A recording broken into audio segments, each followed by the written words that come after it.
Bienvenido a La Trinchera, yo soy Cristian Sobrino y en este episodio nos acompaña mi muy buen amigo y compañero de múltiples debates y enfrentamientos intelectuales en la Escuela de Derecho, en Radio Isla, en ABC5 y defensas también en Cubierta, Heriberto Martínez. ¿Cómo estás? Cristian, todo en orden, todo bien. Gracias por la invitación a este espacio y nada, muy amena la trinchera. Me gusta ¿Te mucho gusta la escena, verdad? Sí, y me gusta la decoración, los cuadros, el espacio. Así que nada, honrado de que me invites Salud, aquí papá. a tu espacio. Un día interesante. He estado pensando mucho en ti porque he visto ayer en el domingo, durante la elección especial, vi a tu jefe en televisión hablando de los resultados y eso. Al representante Jesús Santa, que es el director, primero que todo, presidente de la Comisión de Hacienda y Presupuesto de la Cámara de Representantes, representante por el Distrito 31, y creo que desde hace 2 meses más o menos director de campaña del alcalde de Villalba, Luis Javier Hernández. Sí. Y sí, ha sido una persona que ha estado muy implicada en los últimos meses en todo esto de lo que ha sido la contienda para la presidencia del Partido Popular Democrático. En términos profesionales, ¿qué es en dónde tú estás desempeñando ahora? Porque yo creo que mucha gente en el pasado, cuando te veían y te escuchaban, era cuando tú eras presidente de la Asociación de Economistas de Puerto Rico. Sí. Y ahora están viéndote en otro ángulo. Sí, yo fui presidente de la Asociación de Economistas de Puerto Rico. De hecho, posición que para mí siempre va a ser una honra haber presidido a mis colegas, haber tenido la confianza. De hecho, en el siglo XXI he sido el único que ha ido al Congreso a deponer a vistas públicas con respecto a todo lo que tiene que ver con el tema económico de Puerto Rico y reestructuración de deuda.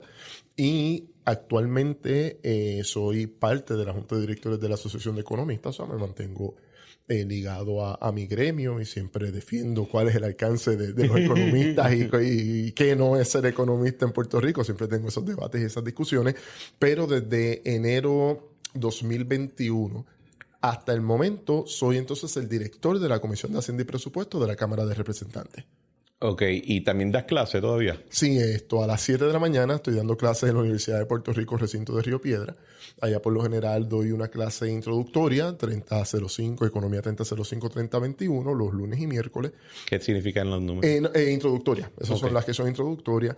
Y los martes y jueves a las 7 de la mañana pues también doy un curso de concentración, en este caso reestructuración económica internacional, ¿no? Donde hablamos sobre todo lo que tiene que ver con la deuda pública, diferencias entre deuda soberana y deuda municipal, como fue el caso de Puerto Rico.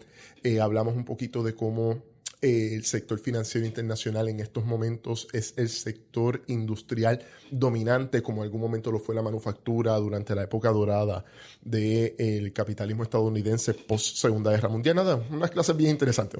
Es que tú haces el indoctrinamiento cuasi marxista. No. De hecho, y que bueno, voy a hacer una confesión que, aunque la he hecho públicamente, nunca en un podcast que quede grabado de esta manera, y no recuerdo con quién lo conversaba hace poco.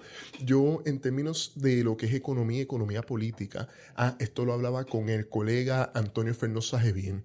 Yo hace más o menos 10 años que coincide con mi llegada a la Asamblea Legislativa. Ese muchacho necesita una pastillita. Se lo dices de mi parte cuando lo veas. Saludos, Antonio, cuando escuches Él no va a escuchar esto. Él necesita una pastillita. Pero en el 2013, cuando coincide con mi llegada como consultor económico, tanto con el representante Jesús Santa como con el representante Manuel Natal Albelo, empieza mi transición de dejar un poco atrás el pensamiento marxista, por decirlo de alguna manera. ¿Tú en algún momento contabas con Marx intelectualmente en tu cajita de herramientas? En mi repertorio inicial en la Universidad de Puerto Rico, sí. Empecé en la Federación Universitaria Pro Independencia en el año 2001. Era una organización independentista, pero también se identificaba como una organización marxista. Y parte de los textos que había que leer, pues estaba La Puerta Sin Casa de Wilfredo Matos Cintrón, estaba el Manifiesto del Partido Comunista, obviamente, el Estado y la Revolución de Lenin. O sea, sí, y hay algo de eso todavía en el bagaje intelectual, pero más, Cristian, para los diagnósticos que para las soluciones. Fíjate, para mí, muy interesante, yo, obviamente, cuando era más nene, precoz, high school, principio de college, había leído mucho marxismo.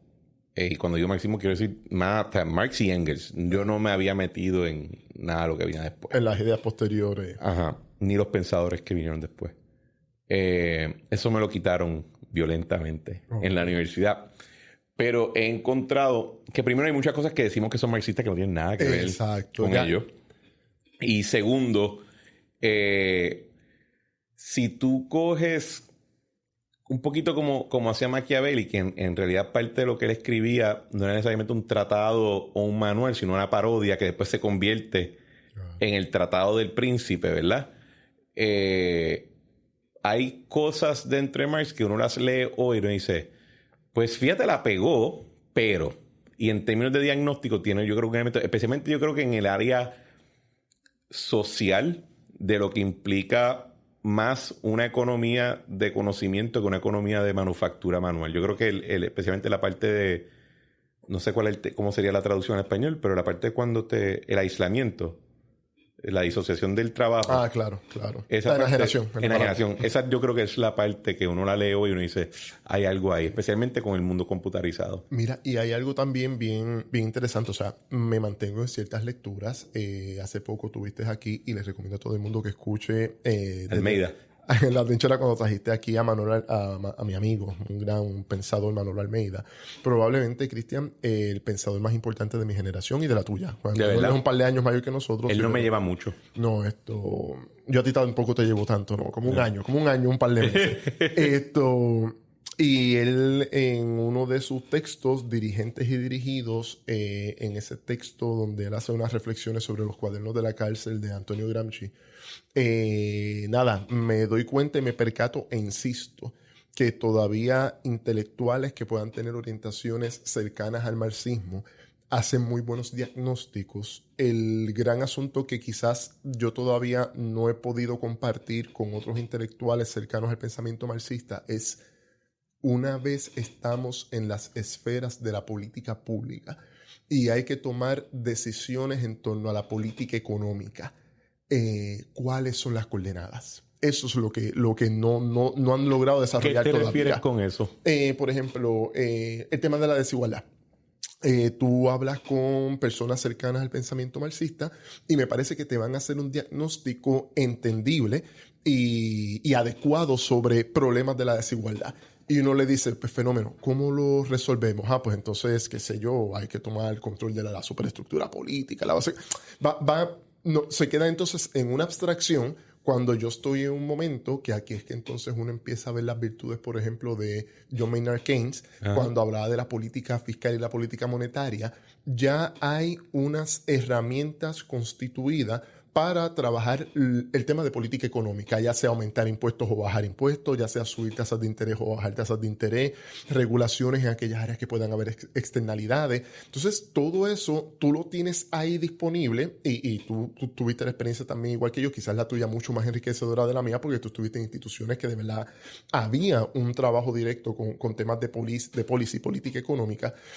Uno se va dando cuenta de que, tengo el diagnóstico, pero no me estás dando cuáles son las coordenadas sobre las cuales trabajar una política económica efectiva. Uh-huh. Y de hecho, es una crítica que también la hago, a veces quizás con un poco más de jocosidad, con el pensamiento libertario. También en el pensamiento libertario se hacen unas críticas bien interesantes. Yo siempre digo a mis estudiantes, hay que leer a Hayek, hay que leer a Marx, hay que leer a von Mises, hay que leer a Milton Friedman, hay que leer a Adam Smith, hay que leerlos a todos. Yo creo que en términos libertarios, yo le diría a todo el mundo, pichea a Mises, pichea a Friedman, quédate con Rothbard y con Hoppe.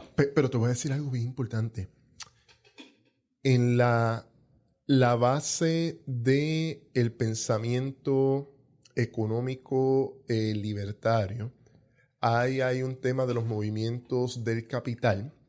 Hay un economista que a mí me gusta mucho y por quien me oriento, que se llama Kalecki, él es polaco. Él hace una crítica, pero es una crítica macroeconómica. Y el mundo libertario le dijo, pana, o sea, esto es micro lo que nosotros estamos haciendo, lo que tú estás haciendo es una cuestión macroeconómica y de ahí es que salen ideas como, por ejemplo, la falacia de la composición y todo ese tipo de cosas. Pero quien realmente destruye desde el punto de vista económico, en mi opinión, las bases del argumento libertario es Milton Friedman. Milton Friedman es un monetarista proveniente de la síntesis neoclásica y él es el que dice, macho, ustedes están un poquito desorientados, los movimientos de capital funcionan de esta manera. Pero Friedman tenía también el ángulo de la Guerra Fría. Que te impone. Claro. Porque y esto es lo que reconoce Hoppe y lo que reconoce Robert, pero es que a mí me gustan. Ellos reconocen el conflicto como uno de los impedimentos de su teoría. Claro, porque el problema grande aquí es que como se te van... Y Cristian, si estamos subiendo mucho el nivel, me avisas y lo bajamos. A todo el mundo escucha esto porque le gusta esta pendeja. Pero nos estamos... el problema que yo tengo con no el problema, o sea, la dificultad que puedo tener en estos momentos con el pensamiento libertario, que también lo tengo muchas veces con los acercamientos marxistas, es que son muy normativos. Esto debería ser así. Hay más filosofía que epistemología. Exacto, y metodología. Y básicamente eso era lo que quería traer ahorita, Cristian. Hay un hecho aquí de que cuando vamos a la parte práctica y uno dice, ok, las cosas deberían funcionar así. No, es que las cosas, y ahí viene la parte positiva del asunto, es que ya que hay unas reglas predeterminadas y como tú bien dices, existe un conflicto político y social que no te va a permitir llevar tu agenda al 100%, salvo que tengas una dictadura. Y y por eso es que, por ejemplo, hay una cuenta en Twitter que se llama Lafayette Lee, que hizo una gran observación de pensamiento libertario, donde decía, el libertario de hoy en día es alguien que se dio cuenta que el gobierno es clientelista y se da cuenta además de que es cliente de nadie. Claro. Y hay un elemento de eso donde yo creo que, especialmente ya en un mundo post-Trump y populismo de derecha, el libertario moderno se ha quedado un poquito sin su momento, ¿verdad? Tuvo su momento con Reagan en Estados Unidos y con Mitt Romney. Y Rand Paul. Y con Rand Paul, etcétera. Pero ya mientras... Y yo creo que la crudeza cultural que a veces está ahora metiéndose en la política, aunque yo la encuentro muchas veces la encuentro incómoda. La encuentro incómoda, me imagino, para la audiencia que no vive esto como lo vivimos quizás tú y yo, que estamos ya más metidos. Claro.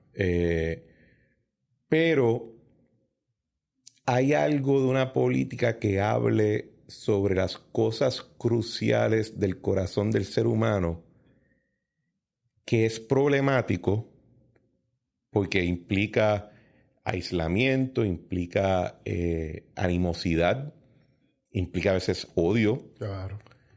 Pero no es, y no sé si a ti te pasaba cuando éramos más chiquitos, que estábamos estudiando todas estas cosas, y había la frialdad tecnocrática también tiene unos riesgos. Yo los vi mucho con la Junta. Cuando bregaba con la Junta, cuando bregué con los temas de la quiebra, que esa frialdad tecnocrática que yo le decía el imperio del Excel, te puede llevar a un nivel de aislamiento similar con un nivel de buena educación, ¿verdad? De buenos modales que no te permite como rebelarte o como expresarte en contra de eso. Porque alguien saca una tablita que dice que pues, esta es la que hay. Claro. Ahí y lo he vivido. Algo que quiero traer entre quizás lo que te estaba mencionando ahora.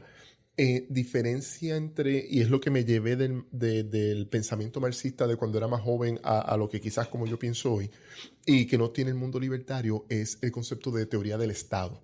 Sí. Para el libertario el Estado es malo siempre, es criminal, te está pagar impuestos, no es pagar contribuciones, es que el Estado te está robando parte de la propiedad. Taxation is theft. Exacto, fenómeno, pero si estás haciendo ese planteamiento, ¿cómo entonces justificar participar del Estado, ganar un salario público pues para bajar impuestos, ver dónde vamos a recortar, etcétera? O sea, hay unas contradicciones que emanan simplemente de intentar convertir en política pública las ideas que como libertarios se están defendiendo por tu relación con respecto al Estado y la libertad negativa, ¿no? El Estado es opresión, por lo tanto yo pongo mi libertad con respecto al Estado, así que participar del Estado te convertiría en un burócrata opresor también, aunque desde dentro estamos buscando cierto tipo de recortes, ¿no? Es verdad. Versus en el marxismo, que sí hay una teoría del Estado, y a eso te lo quiero traer con el tema de que incluso en la Unión Soviética y en la República Popular China ya existe, perdón, en la Unión Soviética existió y en la República Popular China existe ya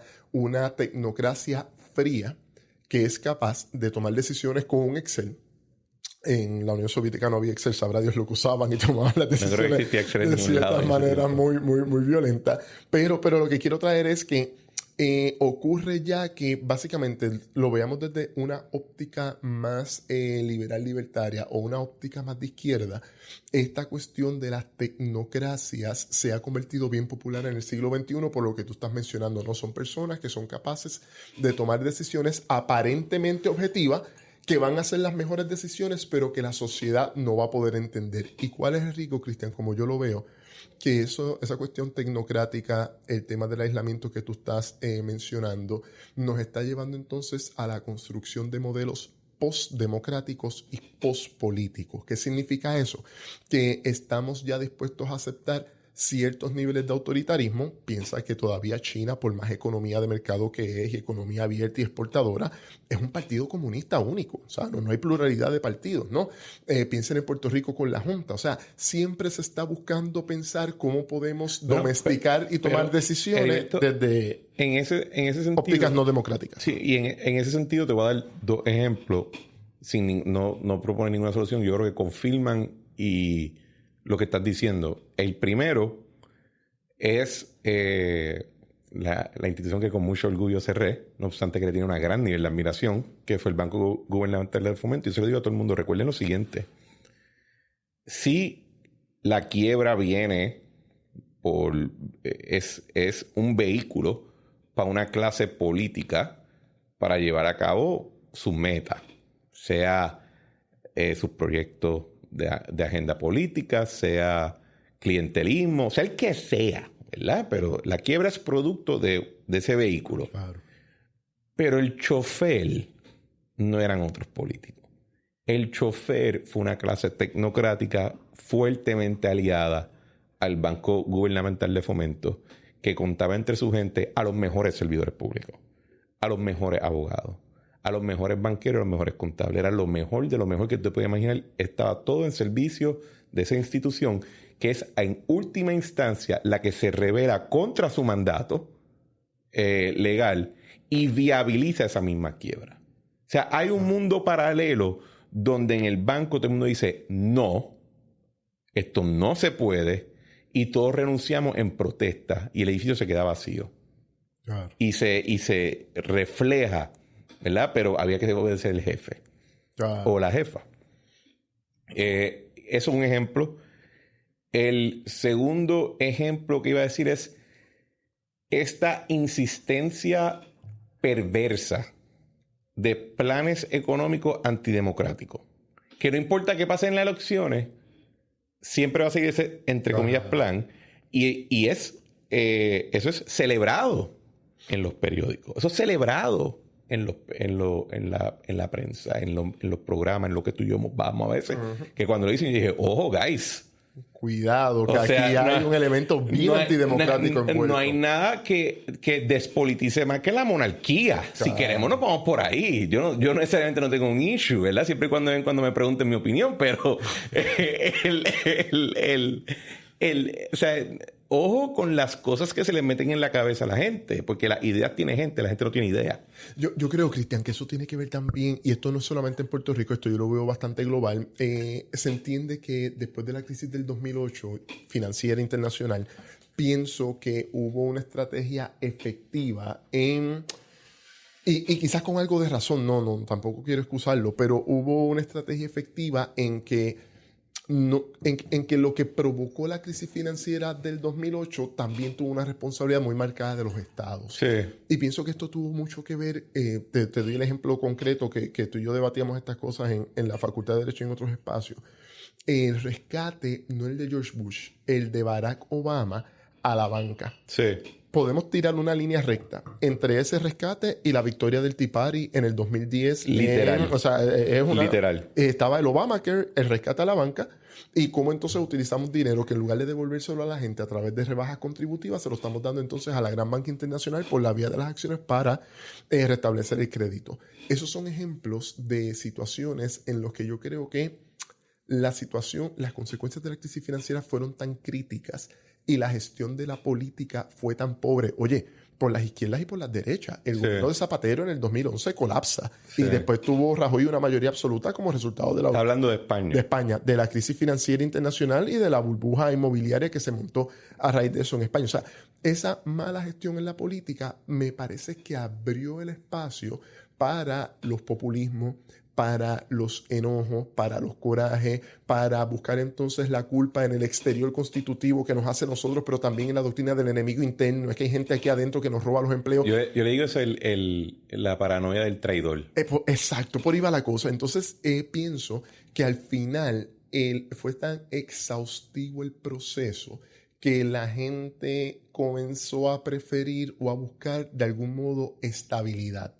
Y si tú me garantizas estabilidad política y social y capacidad de consumo y tú quieres ser un dictador, yo te voy a apoyar. Y a eso es que me refiero con la crisis de la postdemocracia y la postpolítica. Estamos construyendo modelos políticos no democráticos donde básicamente nosotros estamos dispuestos a darle la gestión a unos tecnócratas siempre y cuando nos den una garantía. ¿Cuál es el problema? Cuando esas garantías no se cumplen. Ahora, y ahí vienen esos populismos más fuertes. En el mundo neoreaccionario y neolibertario le dicen eso posliberalismo.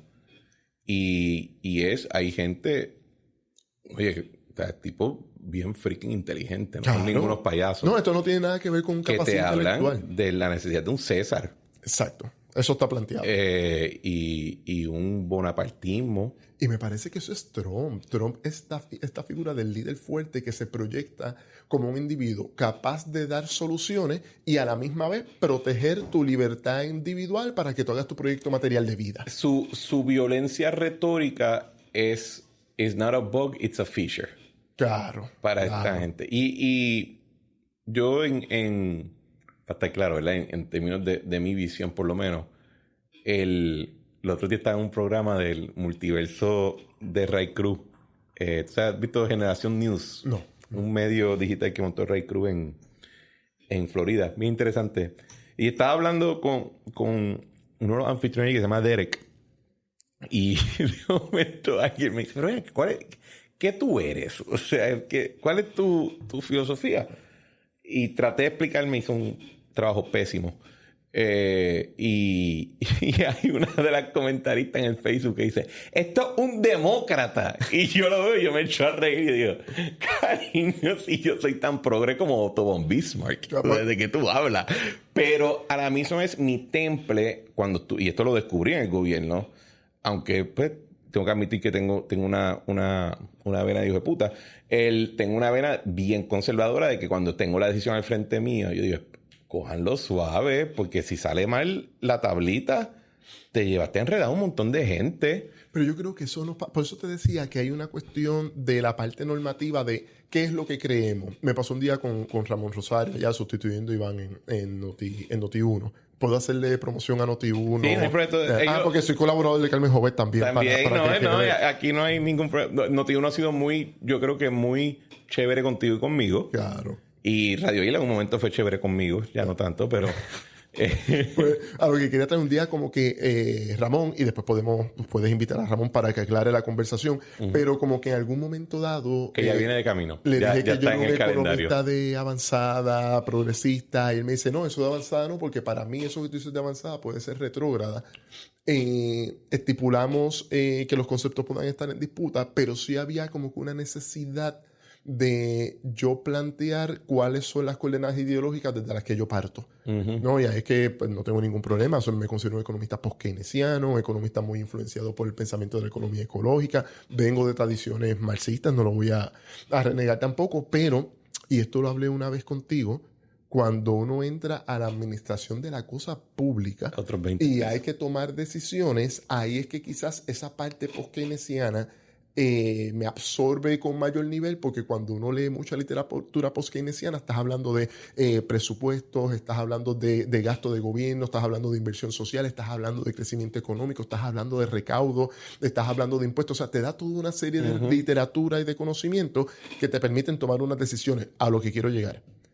Lo que tú dices es cierto. Cuando de momento a ti te dicen plan de ajuste de deuda o cualquier otra cosa, tienes que tomar la decisión. Esa parte conservadora se nos sale a todos. Es como que, cuidado. O sea, sí. La decisión que vamos a estar tomando en este momento tiene impacto sobre nosotros, sobre mi hijo que tiene 8 años y sobre las futuras generaciones que vienen en crecimiento. Y eso ocurre. Y yo no sé si te pasa... Y hay que estar ahí para vivirlo. Y yo no sé si te ha pasado a ti, ¿verdad? Pero porque no conozco bien a tu ex jefe, ¿verdad? Manuel lo conozco bien por encima de la escuela de Derecho, y hoy en día pues claramente no tengo ninguna comunicación con él, y con Santa bien poco, más allá de las vistas públicas que tuve con él. Pero te digo, por ejemplo, yo trabajé con Ricardo Rosselló, que puedes pensar lo que quieres, el tipo un freaking celote reformista que si lo dejas te vira el gobierno al revés, porque él quiere que sea lo más eficiente, lo más efectivo, lo más responsivo. Entonces, y yo era el primero que decía, ojo, o sea, que hay cosas que llevan existiendo antes que tú y yo fuéramos gusara por los huevos de nuestros papás. Tú sabes, que cogerlo suave, mi hermano. Y ese para mí fue bien, o sea, bien complejo y es de las partes más chulas, de verdad, que me llevó de haber estado en el servicio público, de que primero creo que me enviaron a par de misiones suicidas y retorné, ¿verdad? Me acuerdo que una vez tú y yo nos encontramos y hablamos un poco de lo que estábamos haciendo en el banco, y para mi sorpresa sumamente agradable, tú dices, mira, creo que estás haciendo lo correcto. O sea, las cooperativas estaban en riesgo y ustedes, hermanos, maniobraron algo que yo no sé cómo carajo fue, pero... Y eso a mí me ayudó mucho, pero tenía esa presión de trabajar para alguien que tenía esa mentalidad. Y cómo negociar eso también, o sea, no había una diferencia. Yo no concordaba con su visión de un montón de cosas, como él no concordaba con la mía, pero él era el gobernador. Claro. ¿Cómo tú viabilizas eso? No sé cómo. Y en esa línea ha sido cómico, porque yo he visto que tú has pasado por una mini cancelación de izquierda por tu trabajo en la Asamblea Legislativa, en el partido, en el tema de la deuda y de las pensiones. Me gustaría que me hables un poco de eso, ya moviéndonos un poquito más de lo esotérico a lo concreto. Mira, tú... Perdóname, me lo recordó que vi un intercambio tuyo con Eva Prado en Twitter, donde ella... Yo creo que ella no estaba hablando necesariamente de ti, creo que estaba frustrada con otros economistas, pero... Y yo creo que... vamos a ponerlo de esta manera. Yo creo que... el problema grande con una red social como Twitter es que tienes muy pocos caracteres. Ajá. Y... Bueno, ya no, ahora tienes que pagar. Exacto, ahora se puede pagar por un poquito más, pero hay también una situación de que a veces, como tú acabas de mencionar bien, hay unos moods que quizás no se entienden bien o se interpretan bien. Yo realmente un lunes a las 7 de la mañana a un comentario sobre un título que puso el Nuevo Día, algo de que Stiglitz dijo de crecimiento económico, que no había un plan de crecimiento económico en Puerto Rico. Sí. Nada, y yo como que mira, es algo que los puertorriqueños llevamos diciendo hace algún tiempo. Eva, a quien envío saludos, de hecho la escuché aquí en tu podcast y me encantó. Eva me parece que es una licenciada, una persona brillante. O sea, yo soy un fan de Eva, no obstante que probablemente estamos de acuerdo en 2% de las cosas, pero ella es de verdad. Claro, no, y por eso te digo que y esas son la gente que tú dices, mano, si algún día estoy en la barricada, claro, esa es la que quiero al lado mío. No es cualquier otra persona que esté por ahí, tú sabes, con los likes de Twitter. Mira, y aprovecho el espacio para aclararlo, que después, nada, ella me contesta como que Stiglitz y nada, hablamos sobre eso, pero que yo no lo cogí mal y par de gente, particularmente economistas, nada, fue como un comentario como que los economistas no trabajaron esto antes de Stiglitz y entonces eso provocó ciertamente entre muchos colegas como que una reacción. Yo, miren, relax, o sea, esto no es para darle mucho color, pero nada, eso yo fui uno de ellos, estaba mirándome la risa. Pero son discusiones que se tienen. Yo le escribí a la gente, miren estos cabrones peleando. Pero es que no estábamos peleando. De hecho, yo probablemente con Eva coincido en el 80, el 85% de los casos. Donde sí no coincidimos, y esto es abierto, es en lo que fue el plan de ajuste de deuda. Eso no coincidimos. Tú tuviste tus experiencias con el tema del BGF y la transformación en AFAF, etcétera. No sé si te pasó lo mismo, pero el plan de ajuste de deuda me quitó mucha paz existencial. Te quitó mucha paz existencial. El proceso, la parte procesar, o sea, de momento recuerdo esas primeras reuniones con la Junta. Te lo voy a poner de una manera más simple. Empiezan las negociaciones con la Junta, 2017, 2019 una interrupción, viene un equipo de trabajo nuevo, 2021 llegamos nosotros con un montón de conversaciones iniciadas. Uh-huh.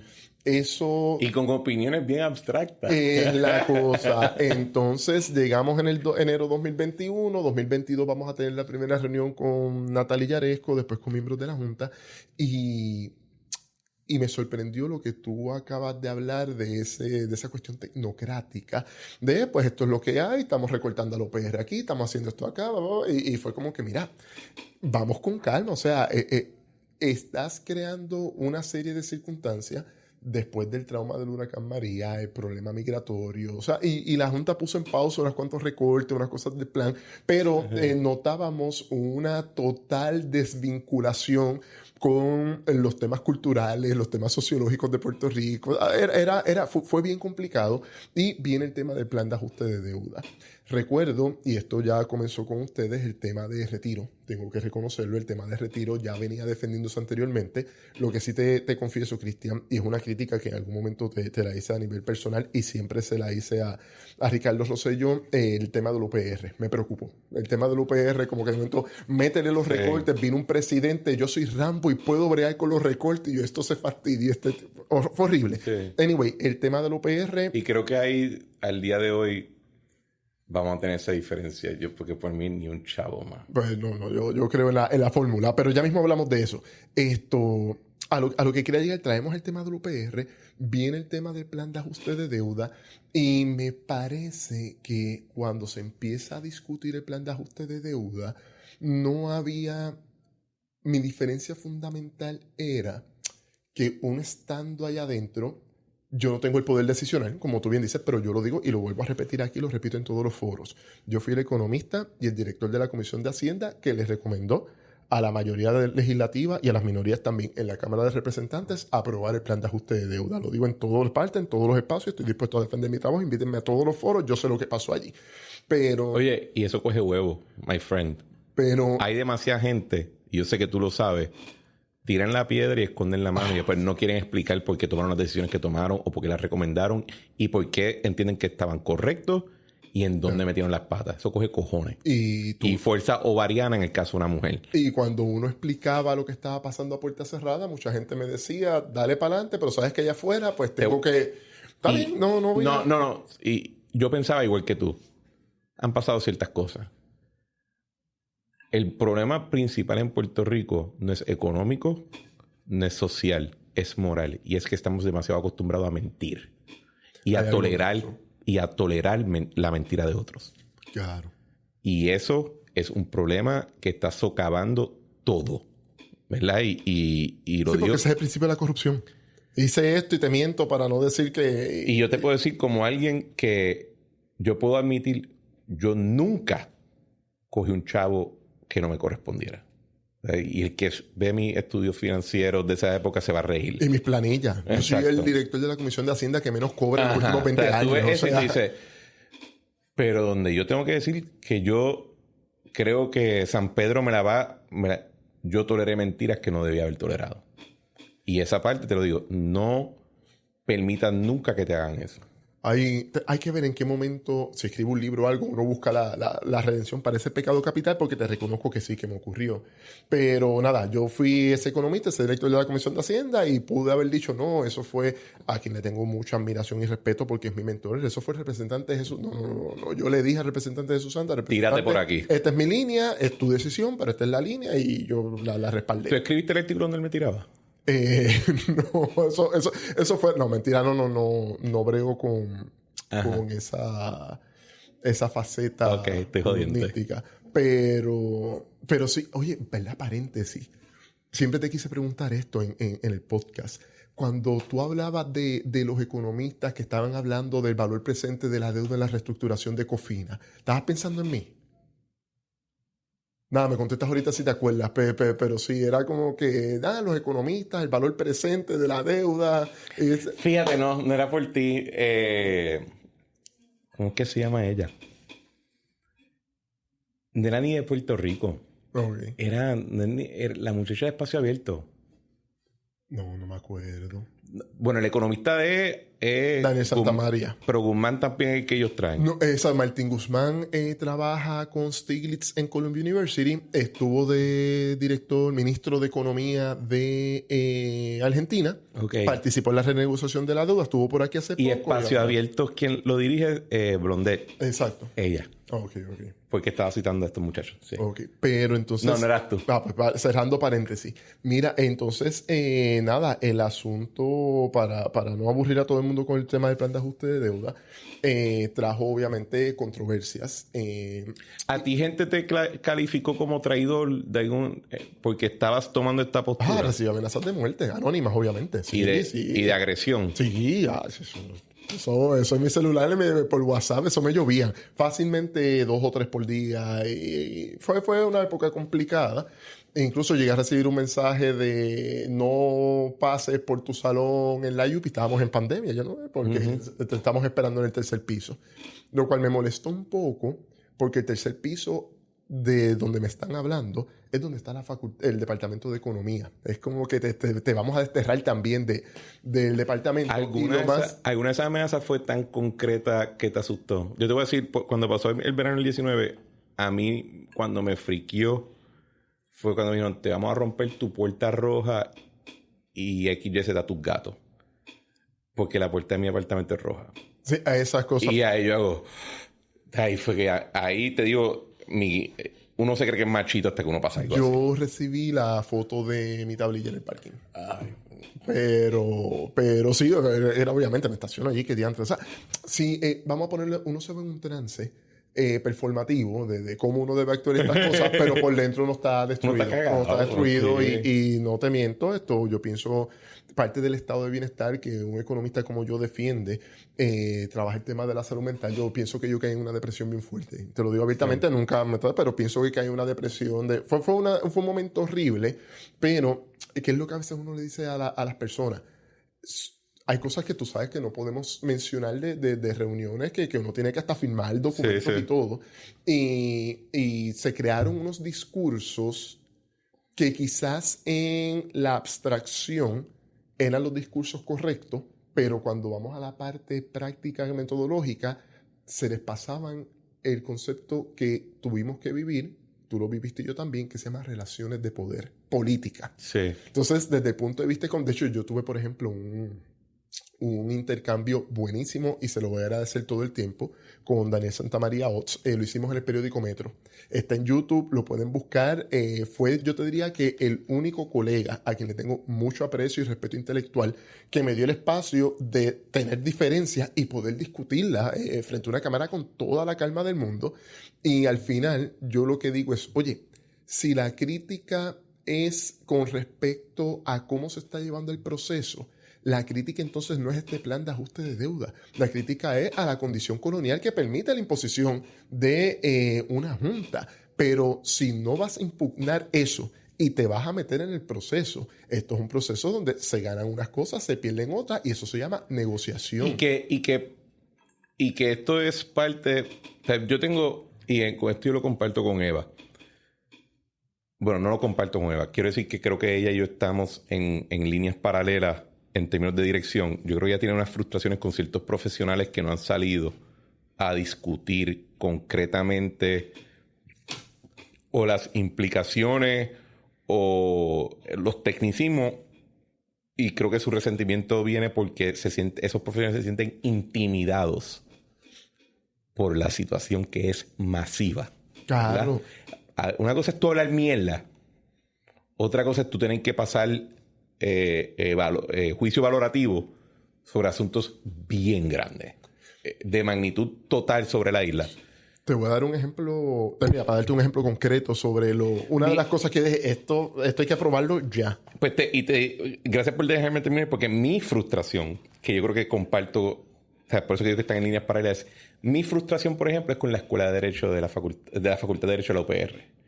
Mi frustración es con las diferentes facultades de la UPR, que esto te toca a ti. Y en más allá de lucha si entrega no, nadie toca mis pensiones, etcétera, la batería intelectual de la UPR ha estado totalmente ausente de la discusión. Y pueden decir, ay, que el gobierno no me busca. Cágate en tu madre.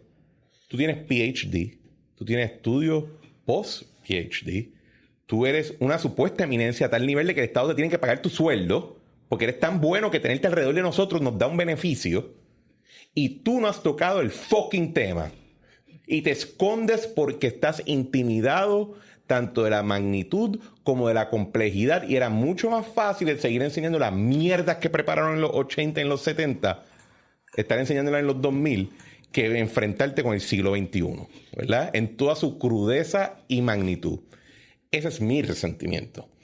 Y por eso es que yo soy el primero que digo, ni un chavito más. Mira, yo te diría dos cosas. La primera, coincido contigo en que el OPR como ente orgánico social no estuvo a la altura de debatir en aquel momento lo que estaba ocurriendo. Tengo que pensar si coincido contigo, si es por la magnitud de los eventos. Desde el punto de vista de las particularidades, sí te reconozco que hubo tanto personas de la facultad que participaron en diferentes temas, pero particularmente sus egresados, que no justifica la ausencia de, pero por ejemplo, tú y yo estuvimos ahí. By the way, esto, con perdón tuyo, y esto es un paréntesis, Cristian, te doy permiso de que lo edites, a menos de que lo quieras dejar. Estaba pensando los otros días, con perdón tuyo y de todo el mundo, porque no quiero faltarle respeto a nadie. Yo en la UPR estudié bachillerato, maestría y derecho. Ajá. Desde el 2001 hasta 2023 que doy clase. Pobrecito de ti. Y yo nunca he visto nada igual como la clase de derecho que entró en el 2005. Con perdón, Cristian, lo puedes editar. Yo entré en 2006. Pero por eso, tú no eres de esa clase. Estaba hablando de en la barra. Exacto, del 2005. Bueno, yo digo, en términos de impacto de política pública, pues digo, el deseo de participar y tomar espacios públicos y hablar, y derecha, izquierda, centro, lo que tú quieras. Pero esa clase del 2005 fue única y yo nunca he visto nada yo así. Creo que mi única adición a eso es que yo creo que fue una generación. Ustedes como hablan de la generación del 92. Pero es que no fue una generación, fue una clase. Es que no, es que para mí fue una generación porque cuando tú ves el bloque de tiempo, o sea, en la clase encima mío estaba Ramón, estaba Alfonso, estaba Iván, Luis Herrero. Estaba Luis Herrero. Estaba yo. Estabas tú. Estaba Anabel Torres Colbert. Estaba Valerie. Estaba Elías Nocturno. Estaba Leo Aldrich. Estaba... Ay, carajo, se me olvidó el nombre. Estaba Orlando Aponte. Orlando Aponte. Me parece que hasta... Debajo de mí, Manuel Natal, Arturo Río, Ataveira, creo que estaba en esa clase. Pero eso yo creo que fue más la coyuntura. Esa clase... No es lo esa mismo, clase 2010-2011. No, esos tipos... no, te voy a decir algo. Y yo le hubiese tirado la fuerza de choque con manguera y perro a todos ellos. Yo los apoyo, pero arrodillaron a un gobernador. Los del 2017, con los cuales yo bregué, no estaban ni cerca. Esos tipos montaron una pendejada que se quedaron con mitad de fortaleza. Esto, lo que vino después, no es lo mismo ni se escribe igual. Y en mi clase, por lo menos, pues creo que yo tuve algo. O sea, la Escuela de Derecho del UPR ha producido múltiples personas extraordinarias. Estoy pensando, de 2001 para acá, lo que pensé fue en una clase particular, no mientras fueron parte del movimiento estudiantil, porque de nuevo, muchas veces el movimiento estudiantil se crece o decrece de acuerdo a las coyunturas. Estoy hablando de impacto posterior. Es que por eso es lo que me refiero. Y impacto posterior, esa clase del 2005, de nuevo, lo quiere ver por la izquierda, por la independencia. Estás limitando el espectro, porque yo creo que si tú lo coges y lo pones a un bloque de 5 años, que fue desde que ellos entran a que se va la clase de Manuel y de Arturo, otra cosa. O sea, eso fue una generación que freaking... O sea, estamos viviendo en la sombra de todo de esa clase. O sea, tú quieres sentirte parte. Pues está bien, no hay problema. ¿Cómo? Tú quieres sentirte parte. Está bien, no hay problema. Bueno, Heriberto, a la clase Lex que entró en el 2005, abrazo a todos. Heriberto, no tengo que sentirme parte de nada porque considerando que muchos de ustedes duermen bajo mi sombra, pues ya yo estoy bastante chilling. Pero no como clase, como persona. Ajá, acá exacto. es como clase. Pero simplemente quiero decir que hay un... No, hay que gente buena, estoy de acuerdo contigo, pero creo que incluso incluye más gente. Bueno, Mariana Iriarte. Mano, gente que tú lo freaking lees todos los días. Claro. Y ha pasado un bloque de tiempo y yo no veo otra generación, otra clase que esté asumiendo todo ese lado. Por eso. Pero cerrando ese paréntesis. Esto podemos hacer... Después hay que hacer algo más amplio. Claro, sí. De hecho, para el público, cuando estaba hablando ahorita con Cristian, le decía que teníamos que hacer un podcast de 2 horas con Ramón, Iván, tú y yo. Sí, el episodio perdido. Y ahí pues vamos a hacer 3 contra 1. Pero también te incluimos, no se lo decimos a nadie. Cerrando, Cristian, volviendo al plan de ajuste de deuda.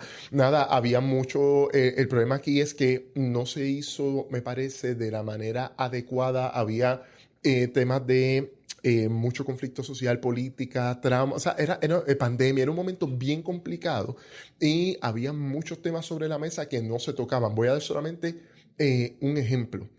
El sistema de cooperativas de ahorro y crédito, con quien yo he tenido muchos vínculos afectivos, emocionales y existenciales, tuvo exposición a bonos del gobierno. Yo tengo hoy cooperativas de ahorro y crédito que, al no poder amortizar y tener que ponerlo como pérdida en sus libros, han visto cómo su capital aumenta a raíz del plan de ajuste de deuda. Y viene el gran punto. Claro, vamos a defender entonces a la propiedad privada. No, tengo más de 1 millón de cuentas de cooperativa.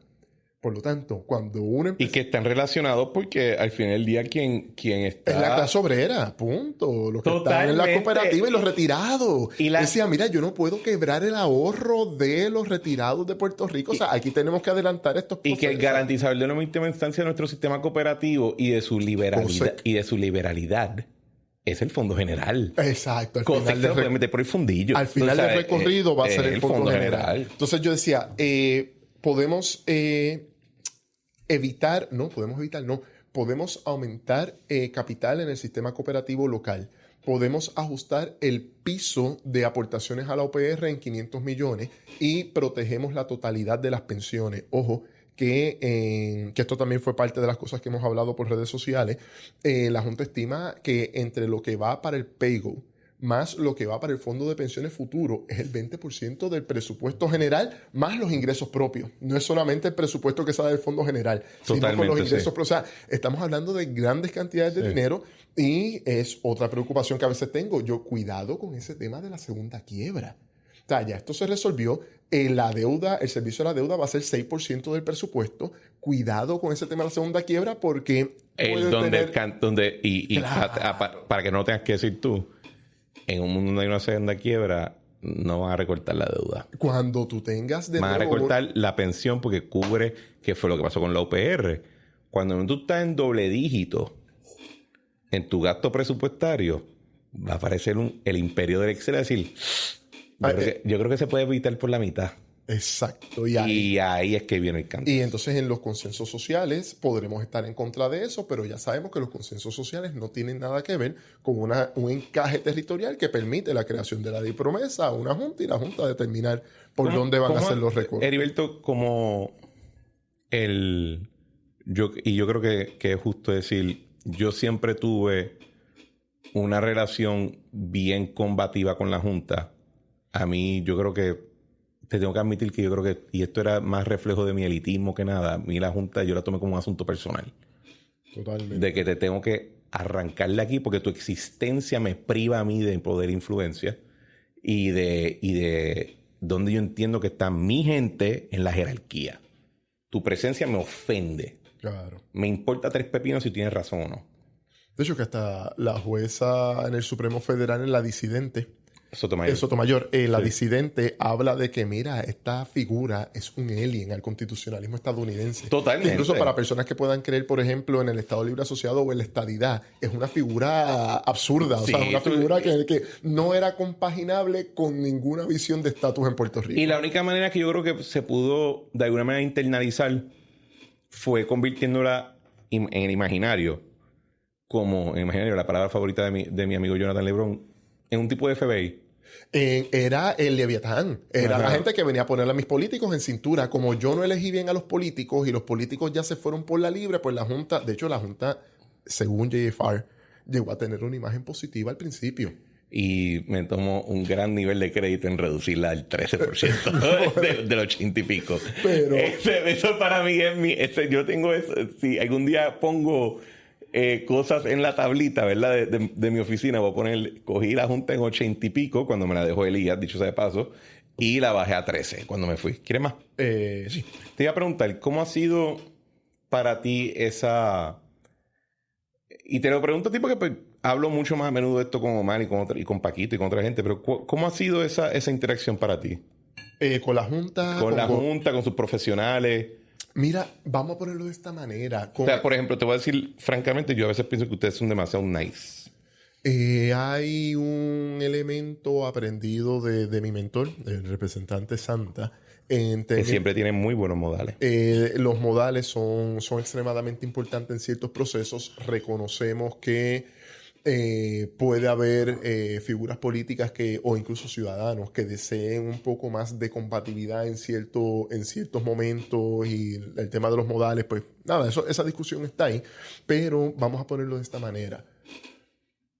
Después del plan de ajuste de deuda, donde solamente quedó el tema de la autoridad y el plan fiscal, hubo un momento en que te puedo decir que incluso con la Natalia Yaresco, las tensiones bajaron, el estrés bajó, hubo una comunicación efectiva que nosotros quizás no estamos en lo correcto, pero es nuestra apuesta política.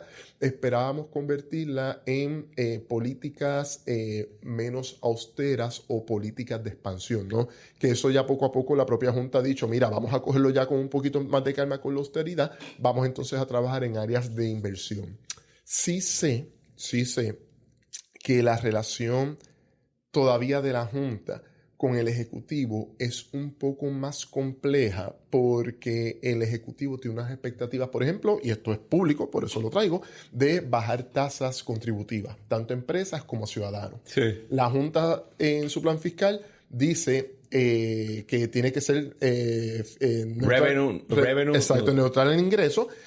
Pero en comentario, Mujica dijo, bueno, pero puede ser fiscalmente neutral, y la diferencia grande para los que están escuchando es revenue neutral es que puede ser una reforma, pero en realidad lo que estás cambiando es sobre quién cae el peso del recaudo, porque al final del día, si antes entraban 10, es bueno, ¿verdad? Sí. Papito, yo veo lo bueno. Si antes entraban 10, mañana tienen que entrar 10. Claro. Versus fiscalmente neutral, y me corrige si estoy académicamente incorrecto, es que si mañana si ayer entraban 10 y mañana van a entrar 8, asegúrate que solamente gastes 8. Exacto. Por ahí va la cosa. Es una cuestión, la variable, Cristian, lo explicaste muy bien, se llama restricción presupuestaria. Uh-huh. Si yo voy a bajar 500 millones en ingresos por reducción en tasas, tengo que hacer una de dos cosas de acuerdo con la Junta. O identifico, o un mix de las dos, o identifico esos 500 millones en presupuesto para recortarlos, o los bajo en lo que se conoce como gasto tributario.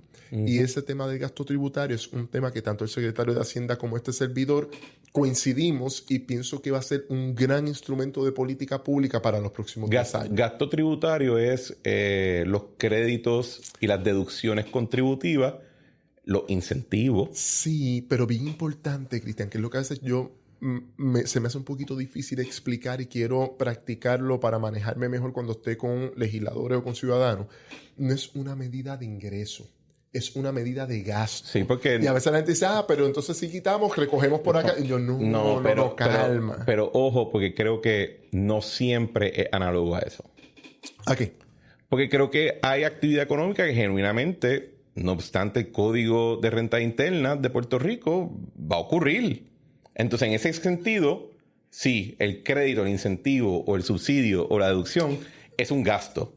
Versus, en otros casos, creo que no es tan análogo al término presupuestario de gasto. No lo expliqué bien.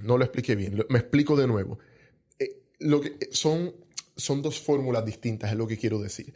Aunque el gasto tributario de un incentivo me puede generar retorno de inversión, que yo los recoja por el lado del presupuesto, de los recaudos, perdón, del Estado, como quiera se calcula acá como parte del gasto tributario. Ajá. El recaudo que yo tenga a raíz de ese incentivo es retorno de inversión, que eso se mide también.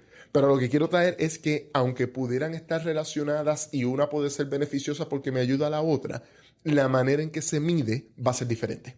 Son dos fórmulas distintas. A eso es a lo que me refiero. Y esa parte de gasto tributario es una parte que se puede trabajar bien porque es un mecanismo también para evaluar el retorno de inversión y determinar si vamos a mantener el incentivo o no. Y lo que yo creo que falta en este momento, y lo he hablado con el equipo de Hacienda, etcétera, y el secretario, es cómo calculamos cuando tenemos un incentivo que no necesariamente me genera un retorno de inversión visible en los recaudos, pero me genera un bienestar social, una externalidad positiva. Totalmente. Por ejemplo, el beneficio a nivel federal, el Earned Income Child Credit. No, el Earned Income Tax Credit y el Child Tax Credit. El CTC y el EITC. Son ambos ejemplos de eso. Pero en este caso, y por eso es que esto es tan complicado. Pero si lo llevas pero yo creo que a nivel de más económico comercial, agricultura tiene cero rendimiento. Pero si te genera algo cercano a seguridad alimentaria, por lo menos autosuficiencia alimentaria, lo cual nunca va a proveer. No está pasando. El Imperio Romano no era autosuficiente alimentariamente. Pero supongo que por lo menos en Estados Unidos, de hecho, Estados Unidos es el único país / imperio en la historia de la humanidad que es autosuficiente alimentariamente. Y en cuestión energética también. Pero a lo que iba a llegar, aunque no sea en general, simplemente en productos particulares, por ejemplo, farináceos, que pudiéramos estar cercanos a eso, a lo que quiero llegar es lo que tú bien mencionas, o sea, poder tener recursos propios, aunque no tenga un retorno de inversión, si el incentivo me otorga esos recursos propios, puede ser positivo. Del punto de vista ideológico del estatus, ¿cómo eso te afecta? Porque, por ejemplo, yo soy alguien que pienso que si el movimiento estadista tiene que empezar a ir transformando el andamiaje, la organización pública, análogo a la estadidad, a lo que sería bajo la estadidad versus esperar a. Tienes que prepararte, crear la infraestructura para poder asumir el cargo. Sin reducir, ¿verdad?, los argumentos de justicia social. Esa es la que nosotros decimos. Pero puramente en la parte de administración, creo que te debe ir adaptando. Y, por ejemplo, algo que hablaba con Paquito fuera en un momento era, mira, esta chavienda de tener un código de renta interna aparte no nos ayuda. Claro. Así que, ¿qué tal si cogemos y hacemos un miracle? Cogemos el de ellos, lo adaptamos y dice, Cristian, cuesta un montón. Ahí es que viene, y por eso es importante la parte de gasto tributario. Mi percepción sobre el estatus. A mí me gustaría llegar el momento en que Puerto Rico pueda escoger su estatus no colonial. Para mí el Estado Libre Asociado, no, mentira. El Estado Libre Asociado es el nombre poético para una constitución que tiene un par de cosas nítidas como su Carta de Derechos y el modelo republicano de gobierno.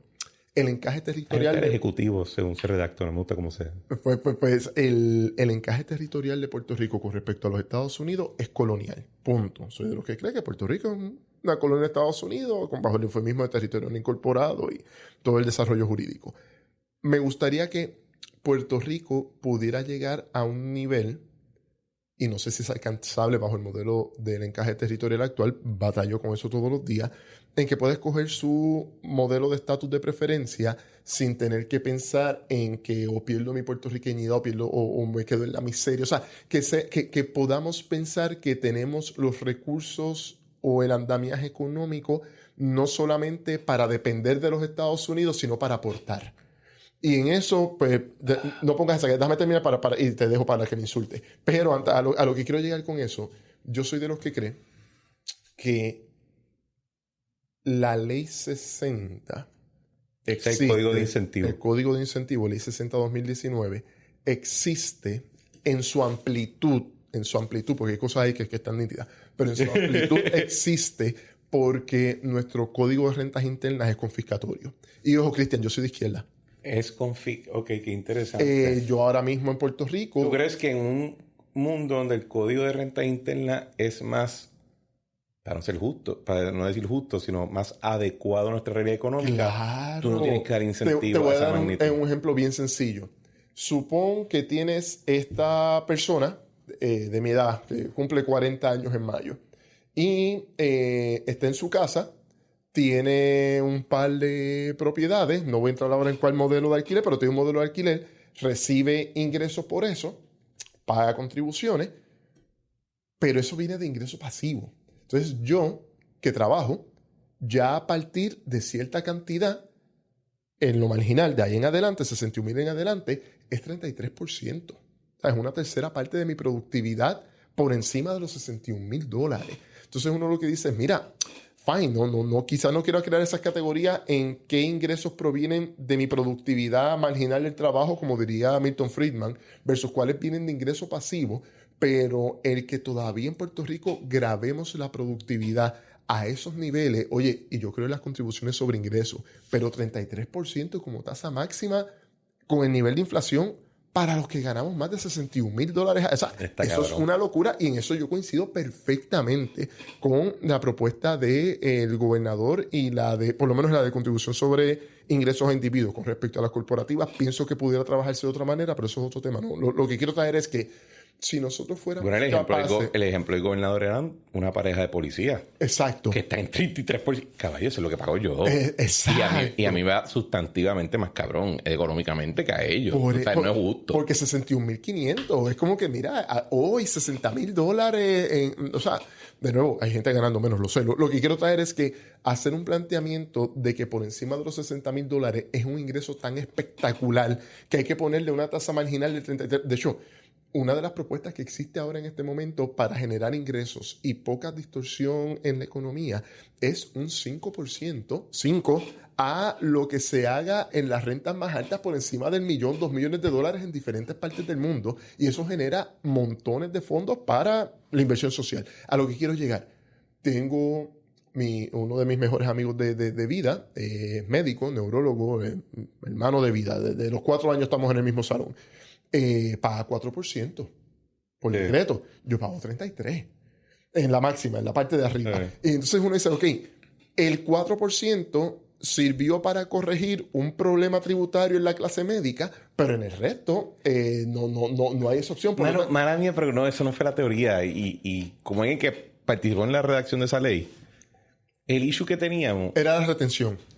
Bueno, el issue era el siguiente. Puerto Rico, por su condición dentro de Estados Unidos, tiene libre tránsito. Fuera de Puerto Rico pagan un fracatán más, no obstante que las aseguradoras son más cabronas. Son mucho más rigurosas.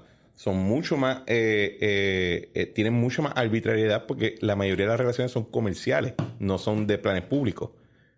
Pero la compensación es tan alta que tú puedes contratar un equipo que se encarga de eso. El médico no se preocupa del tema. El dinero llega, ¿verdad? Y estoy simplificando mucho. Teníamos 2 opciones. O tú tratas de pagarle al plan médico para que le pague más y reza a Dios Padre que eso sea así. Claro. Porque tú sabes cómo es. Pero eran 3 opciones. Tercero, que tú le des un subsidio directo de cash. 2017 estaba en quiebra. No sabíamos que esto era... que íbamos a tener cash para tirarse una maroma como esa. Le bajas las contribuciones. Y tratas de ver si puedes captar más, que ellos declaren más de lo que todos sabíamos que estaban ganando. Lo vimos con lo del IVA del 2015. Me acuerdo, había una planilla de 10,300 en el neto. No, pero Cristian, estoy claro. O sea, mi hermano es psiquiatra. O sea, yo estoy claro con lo que se quería hacer. Lo que estoy trayendo es la crítica de que nosotros tenemos un problema más de contribución sobre ingresos, que si nosotros buscáramos corregir el problema de contribución sobre ingresos, aunque no fuera revenue neutral, pero lo podemos hacer fiscalmente ingresos, porque podemos entonces controlar los incentivos.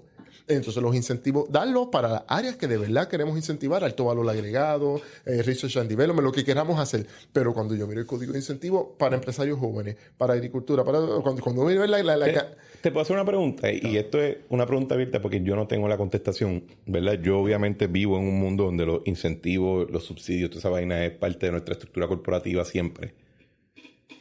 Tú has tú estás con Catala en la opinión de que los incentivos han creado ineficiencia, una cultura poco empresarial, rentista, y de que no permite que de verdad nos desarrollemos, versus, yo creo, la visión contraria de mucha otra gente.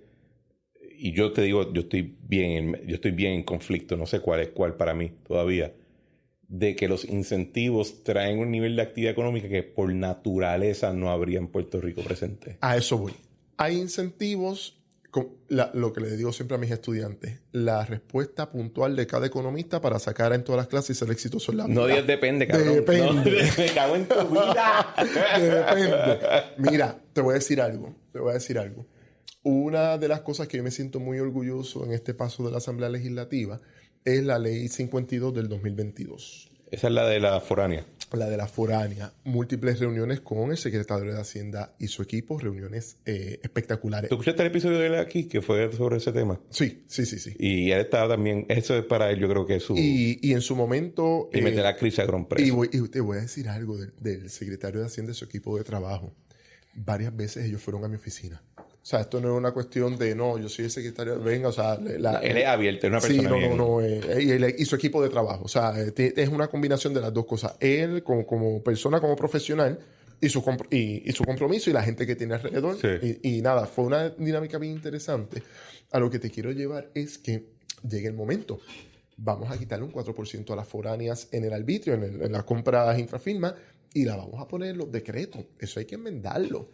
Y de momento, varios legisladores de todos los partidos políticos, todos los colores, todos, levantaron bandera. Esto yo no lo entiendo bien, Heriberto. Me lo tienes que explicar. El representante Jesús Santa explicó y me dio también permiso a mí. Cuando tengan dudas, tú se lo explicas paso por paso y eso es lo que hay que hacer. Se aprobó con la participación de todas las fuerzas parlamentarias. Hubo un par de ausentes de los dos partidos grandes, pero las 5 fuerzas parlamentarias y el independiente votaron a favor en Cámara y Senado y la firmó el gobernador. O sea, cuando uno explica estos temas de lo que es el alto valor agregado, la importancia de la industria farmacéutica, por qué se dan los incentivos en ese sector, Cristian, todo el mundo lo entendió perfectamente. A lo que quiero llegar, hay otros incentivos que me parece que existen. Vamos a tirarnos al medio. La más controversial, que es la que más crítica ha traído. La Ley 22. ¿Por qué la Ley 22 ha traído críticas? Porque vamos a tener una gente que va a estar pagando un porcentaje mínimo versus yo que sigo pagando el 33%. Por lo tanto, aunque pueda haber una crítica de sectores más ideologizados, desde el punto de vista específico del contribuyente, es como que, macho, ¿sabes? No, pero ellos pagan 33% sobre ingreso de empleo. Sí, El Ley 22, su decreto es sobre pasivo. Sobre pasivo y intereses, dividendos, ganancias capital, no en el mundo de real estate, solamente en valores. Exacto. Y ahí es que viene lo que te decía al principio. Pero esa es mi parte donde yo encuentro que hay cierta hipocresía, porque cuando tú ves cuánto se generaba de esa misma clasificación de ingresos pre-Ley 22 e incluso hoy, solamente de fuentes locales, ¿sabes? Los tipos, se estaba generando 200 millones de pesos y estos tipos solo lo que le representan a la pérdida del fisco federal es 500, lo cual significa no es tanto. No, pero no, te fuiste por la tangente. No, pero me voy a de puertorriqueño. No, me voy a ir por la tangente porque yo pienso que parte de la crítica de verdad no viene de la gente, de la clase proletariada. Te estoy haciendo mi crítica, olvídate los demás. No, pero yo quiero dejarte en récord. Yo creo que la mayoría de la crítica a la Ley 22, de donde viene, es de una élite criolla que les molesta la idea que un chorro de gringos, pelo largo, en chancletas metodeo, se les ríen en la cara en sus restaurantes porque tuvieron mucho mayor ingreso por escala. Esa es mi visión. Vamos de nuevo para la cuestión contributiva. Ajá, dale. Mira, no, lo que estoy hablando es precisamente eso. Incluso el que viene de afuera por Ley 22 tiene que pagar por productividad y no paga por ingreso pasivo, o paga el mínimo por ingreso pasivo, y eso es lo que precisamente estoy trayendo. Pienso que un modelo contributivo, para que sea efectivo, tiene que ser mucho más contundente en el impuesto sobre la propiedad, el impuesto de base amplia para la inversión social y reducir lo que se pueda. De hecho, vamos a ponerlo en palabras concretas y te contesto lo de Catalá. Impuestos sobre la propiedad muy progresivo, impuesto sobre el IVU o el IVA regresivo, pero si se utiliza para la inversión social, tú puedes corregir la regresividad por el lado del gasto. Que esa parte es bien importante también entenderla. Y a la productividad vamos a bajarle, que es lo único que estamos diciendo. Entonces, cuando uno busca incluso el tema de la Ley 22, que ha traído tanta controversia, hasta la productividad de la Ley 22 del individuo con Ley 22 se graba. Es la del ingreso pasivo la que no. Vamos a empezar a subir un poco acá, a hacer acá y hacer los ajustes para desgravar la productividad. Y le voy a añadir a mi crítica más. Cuando tú ves de dónde viene el financiamiento, o sea, los chavitos que le están pagando los sueldos a las personas que están criticando la Ley 20 y 22, no son locales.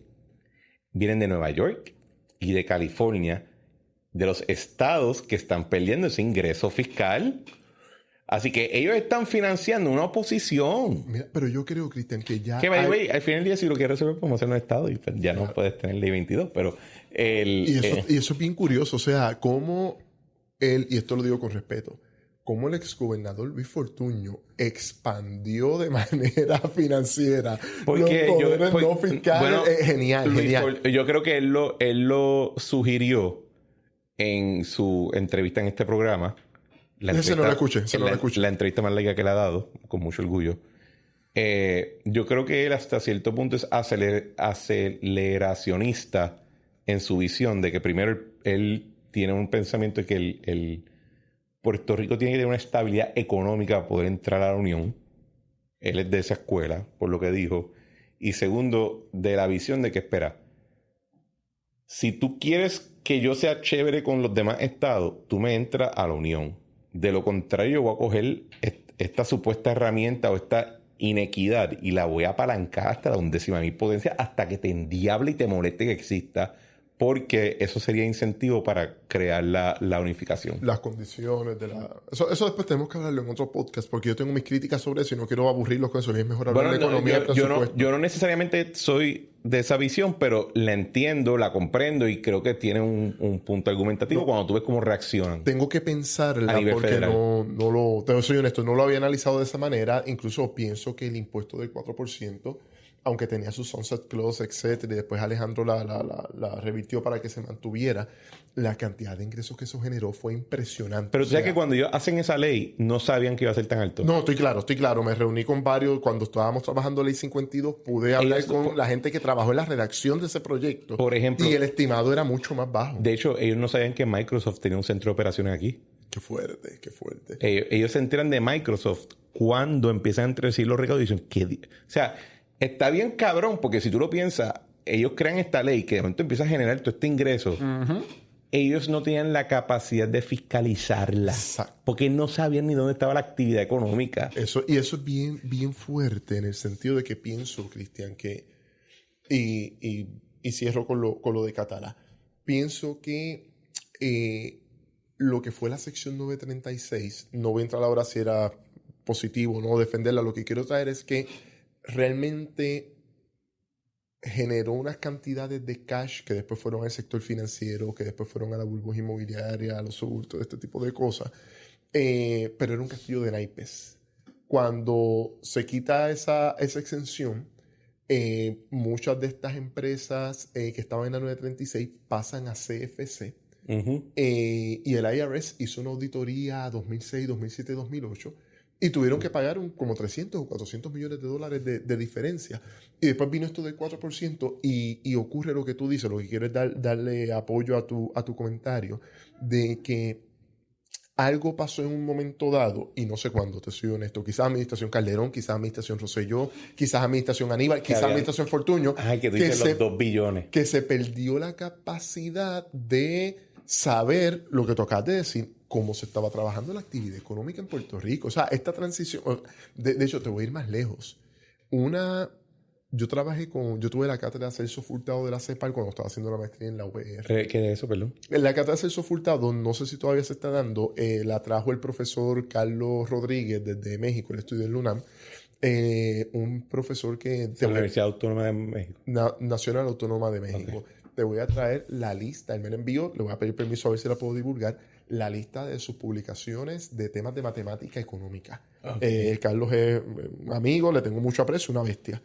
Y él trajo esa cátedra desde allá, me la gané ese primer año que la otorgaron, me pagaron los créditos, me daban un estipendio mensual y trabajé con un profesor, me acuerdo, Mario Tello de Perú. Él había sido asesor económico en Nicaragua de los neoliberales que vinieron después de Ortega, Violeta Chamorro, Alemán, de ese grupo. Él era el asesor de ellos, muy microeconomía.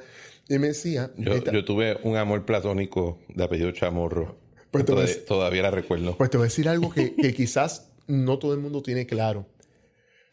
Estados Unidos tiene un acuerdo de libre comercio con países de América Central y República Dominicana. CAFTA-DR, ¿no? CAFTA-DR, con lo que significa los acuerdos de libre comercio y eso... Bueno, NAFTA y CAFTA-DR es la muerte de la 936. Primero fue NAFTA. CAFTA fue lo que lo consolidó. No, pero los dos, o sea, juntos. Son la muerte de la 936. No, déjame darte el dato para que lo tenga. No fue el CAFTA, fue el NAFTA y la iniciativa de la Cuenca del Caribe. Eso es el Caribbean Basin Initiative. Eso mismo. Esa era la corporación pública esta que también daba préstamos y garantías. No. Había algo, pero no. Lo que estás pensando es en las plantas maquiladoras que se le daban entonces unos préstamos para que hiciera mi tesis de maestría sobre la desindustrialización de Puerto Rico y la iniciativa de la Cuenca del Caribe. Yo tengo un ensayo de college donde decía que y quizá es la cita que yo ponía era de un estudio que decía que el problema del Caribbean Basin Initiative es que le ofrecía a Latinoamérica el privilegio único que tenía Puerto Rico, por lo cual reducía su competitividad. Para la industria liviana, sí, porque entonces eran exportaciones que iban a los Estados Unidos sin tener que pagar arbitrio, no habían fronteras para esos productos en particular, pero no tenían, por ejemplo, derechos laborales, salario mínimo, el cambio en moneda les beneficiaba también. No, claro. Vinieron las zonas francas. Por eso te digo, por ahí es que empieza la cosa. Ya cuando llegue el CAFTA-DR, ya la 936 estaba muerta. Ya, ya había terminado el phasing out. Pero lo que te quería traer Así que no fue Romero Barceló. Lo de... Estoy molestando a mi novia, perdón, que No, ella está escuchando esto. Estoy pensando hacer la iniciativa de la Cuenca del Caribe CAFTA. A lo que te quería traer es que cuando estoy hablando del tema, esto fue 2006, yo estoy trabajando con este profesor, Mario Tello, empieza el CAFTA-DR, Puerto Rico no pudo participar ni como parte de los Estados Unidos ni como país de la región. O sea, Puerto Rico estuvo ausente de todas las conversaciones, incluso sus estructuras privadas. Piensa en nuestros bancos locales, en nuestras cooperativas, nuestro sector empresarial, totalmente ajeno a la discusión del CAFTA-DR. Entonces, el asunto con respecto a eso es que en ese mundo, Puerto Rico me parece, y en esto sí estoy de acuerdo con el profesor Catalá, que fue la pregunta que me hiciste al principio, debió moverse a un programa de incentivos para alto valor agregado y empezar a trabajar con un grupo de economistas de Puerto Rico y de afuera. O sea, aquí, por ejemplo, en algún momento entre Juan B. Aponte, Mojín de Batia, o sea, aquí había gente bien dura trabajando esos temas económicos, trabajar el tema de las cadenas de valor, qué está pasando en Irlanda. Te doy un dato, Cristian, que tú lo tienes que tener por el BGF.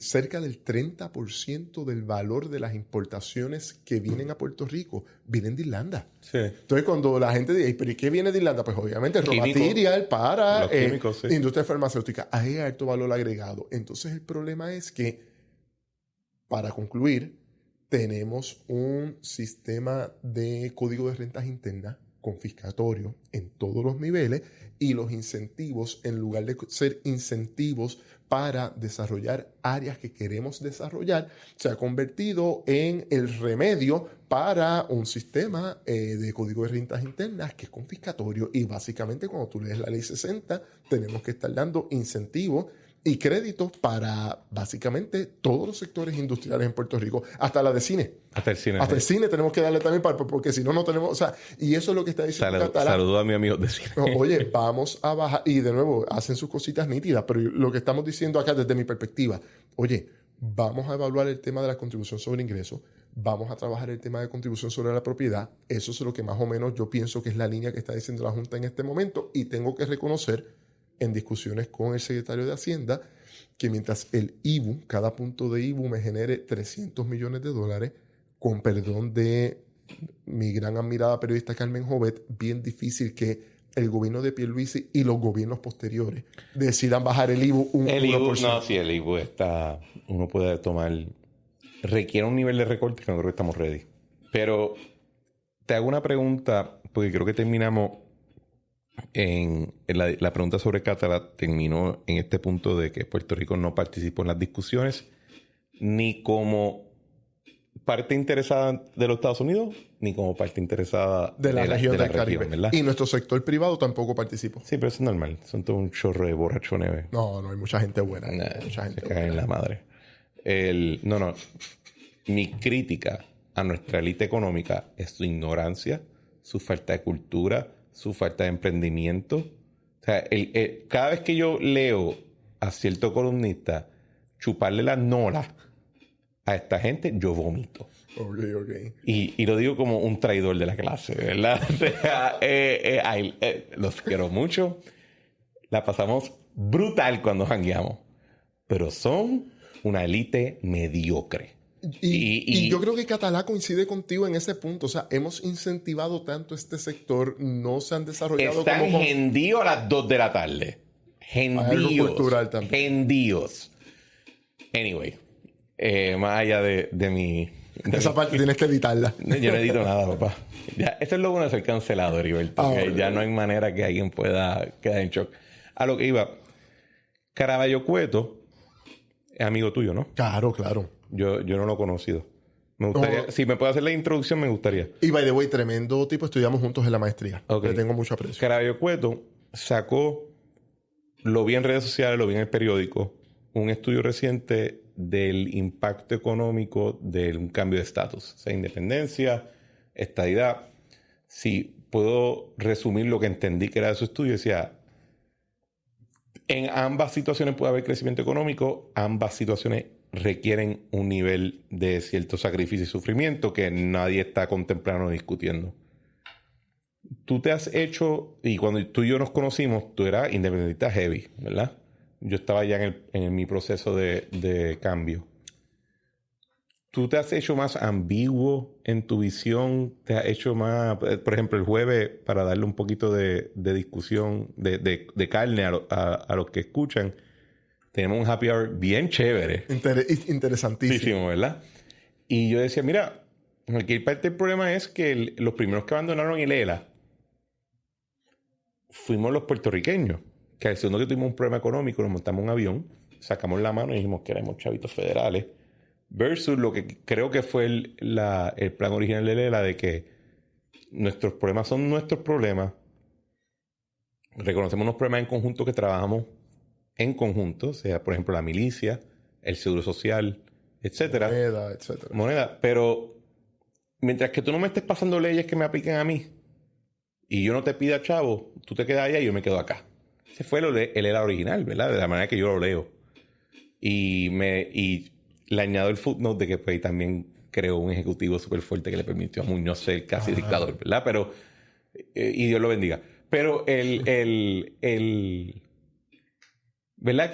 ¿Tú te has hecho más agnóstico en ese tema? ¿Te has mantenido? Porque yo creo que algo que Caraballo Cueto sí ha menospreciado en la manera que lo discute es que el margen de error en la independencia es sustancialmente mayor que el margen de error en la estadidad. Hay más incertidumbre. Hay mucho más. Y el fondo es mucho más profundo porque pues simplemente no tiene la red de seguridad social que tiene. Esto lo decía Paul Krugman, ¿verdad? Que decía, Puerto Rico va a tener que ser como cualquier otro territorio del Rust Belt, que vive basado en la red de apoyo social de los Estados Unidos. ¿Tú te has hecho más agnóstico con el tema? ¿Ha evolucionado? Sí, yo he evolucionado en el tema. No tengo... Vamos a ponerlo de esta manera.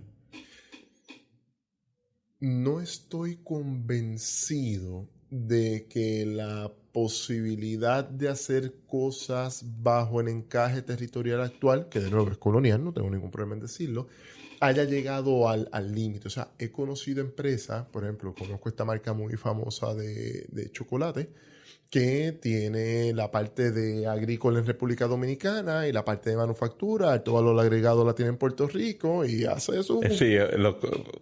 y hace sus cositas aquí bien nítidas. De hecho, voy a decirlo porque tiene su casa, su coffee shop en Viejo San Juan y parte de la historia ellos la ponen en video. Esto es Casa Cortés, ¿no? Exacto. No. Después sí tienen que dar algo para los auspicio. La comida es buena.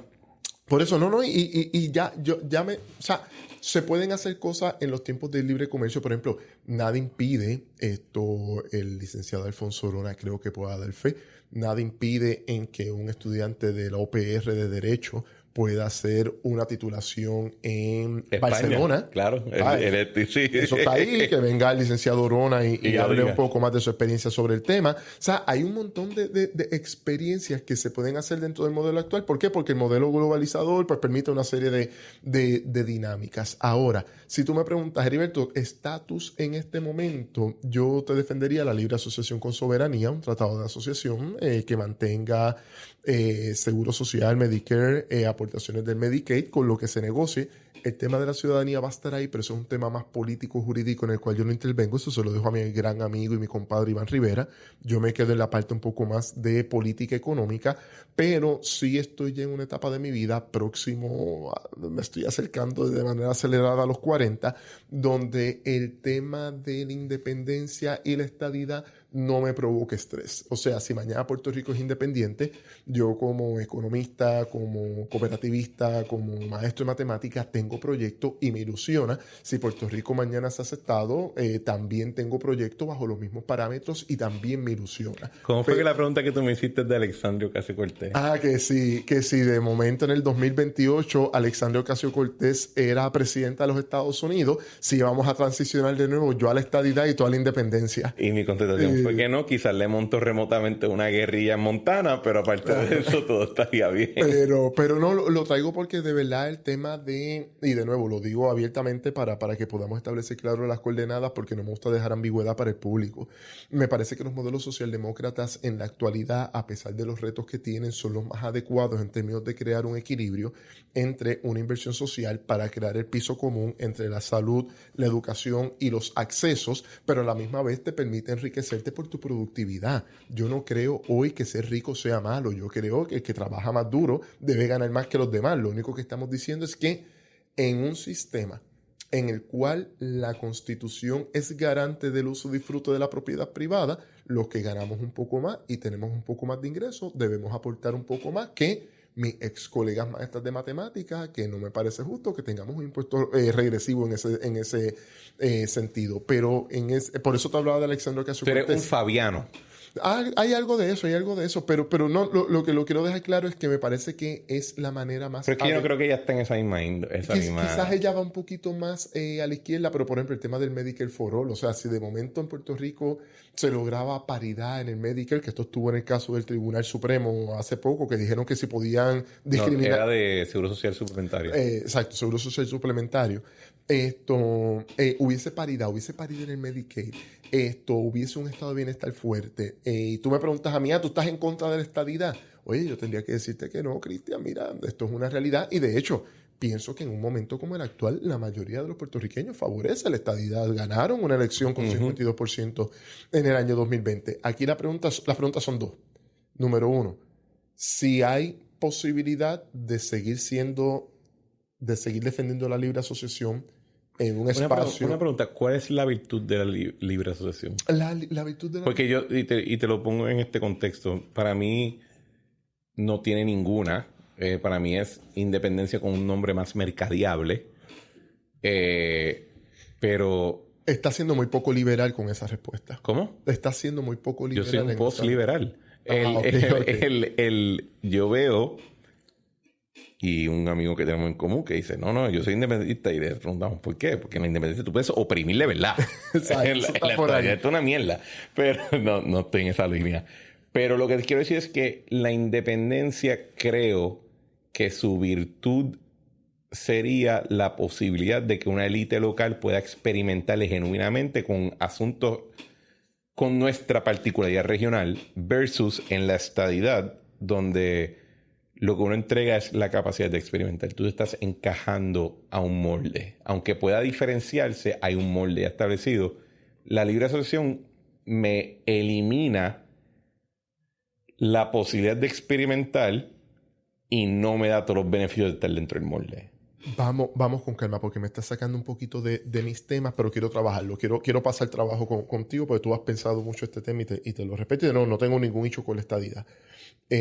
Pero quizás sí tenga un hecho en la estadidad posterior por las dinámicas internas de lo que está pasando en Estados Unidos a nivel cultural en este momento, que se están dando unos debates que yo a veces me quedo frío, pero eso es otro tema. Eso no entremos por allá. Y como ahora. estadista me pasa lo mismo. Ok, pues es como que a veces de verdad Porque los vemos bien de lejos. Exacto, de verdad yo me quiero meter en esos debates. No, yo no estoy tan claro. Tú los ves y dices... Y yo creo que la reacción natural es... Esta es mi pelea. Exacto.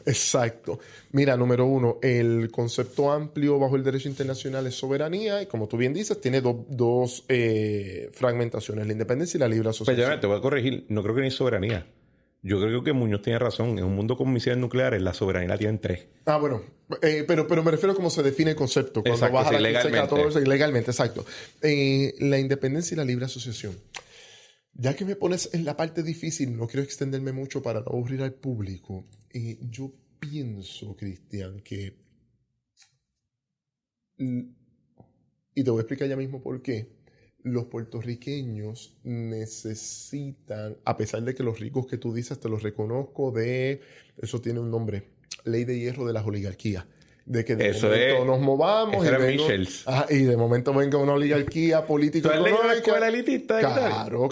Yo soy I'm a fan. Hay que leerlo todo. Y de hecho, esto pasa en las organizaciones de izquierda también. O sea, el término, por eso es una ley, no es una teoría. O sea, la ley de hierro de las oligarquías es que en cualquier proceso de creación de proyecto común colectivo siempre termina un grupito élite dominando sobre todos los demás. Sí. O sea, y eso está ahí presente, hay maneras de manejarlo, pero es una ley.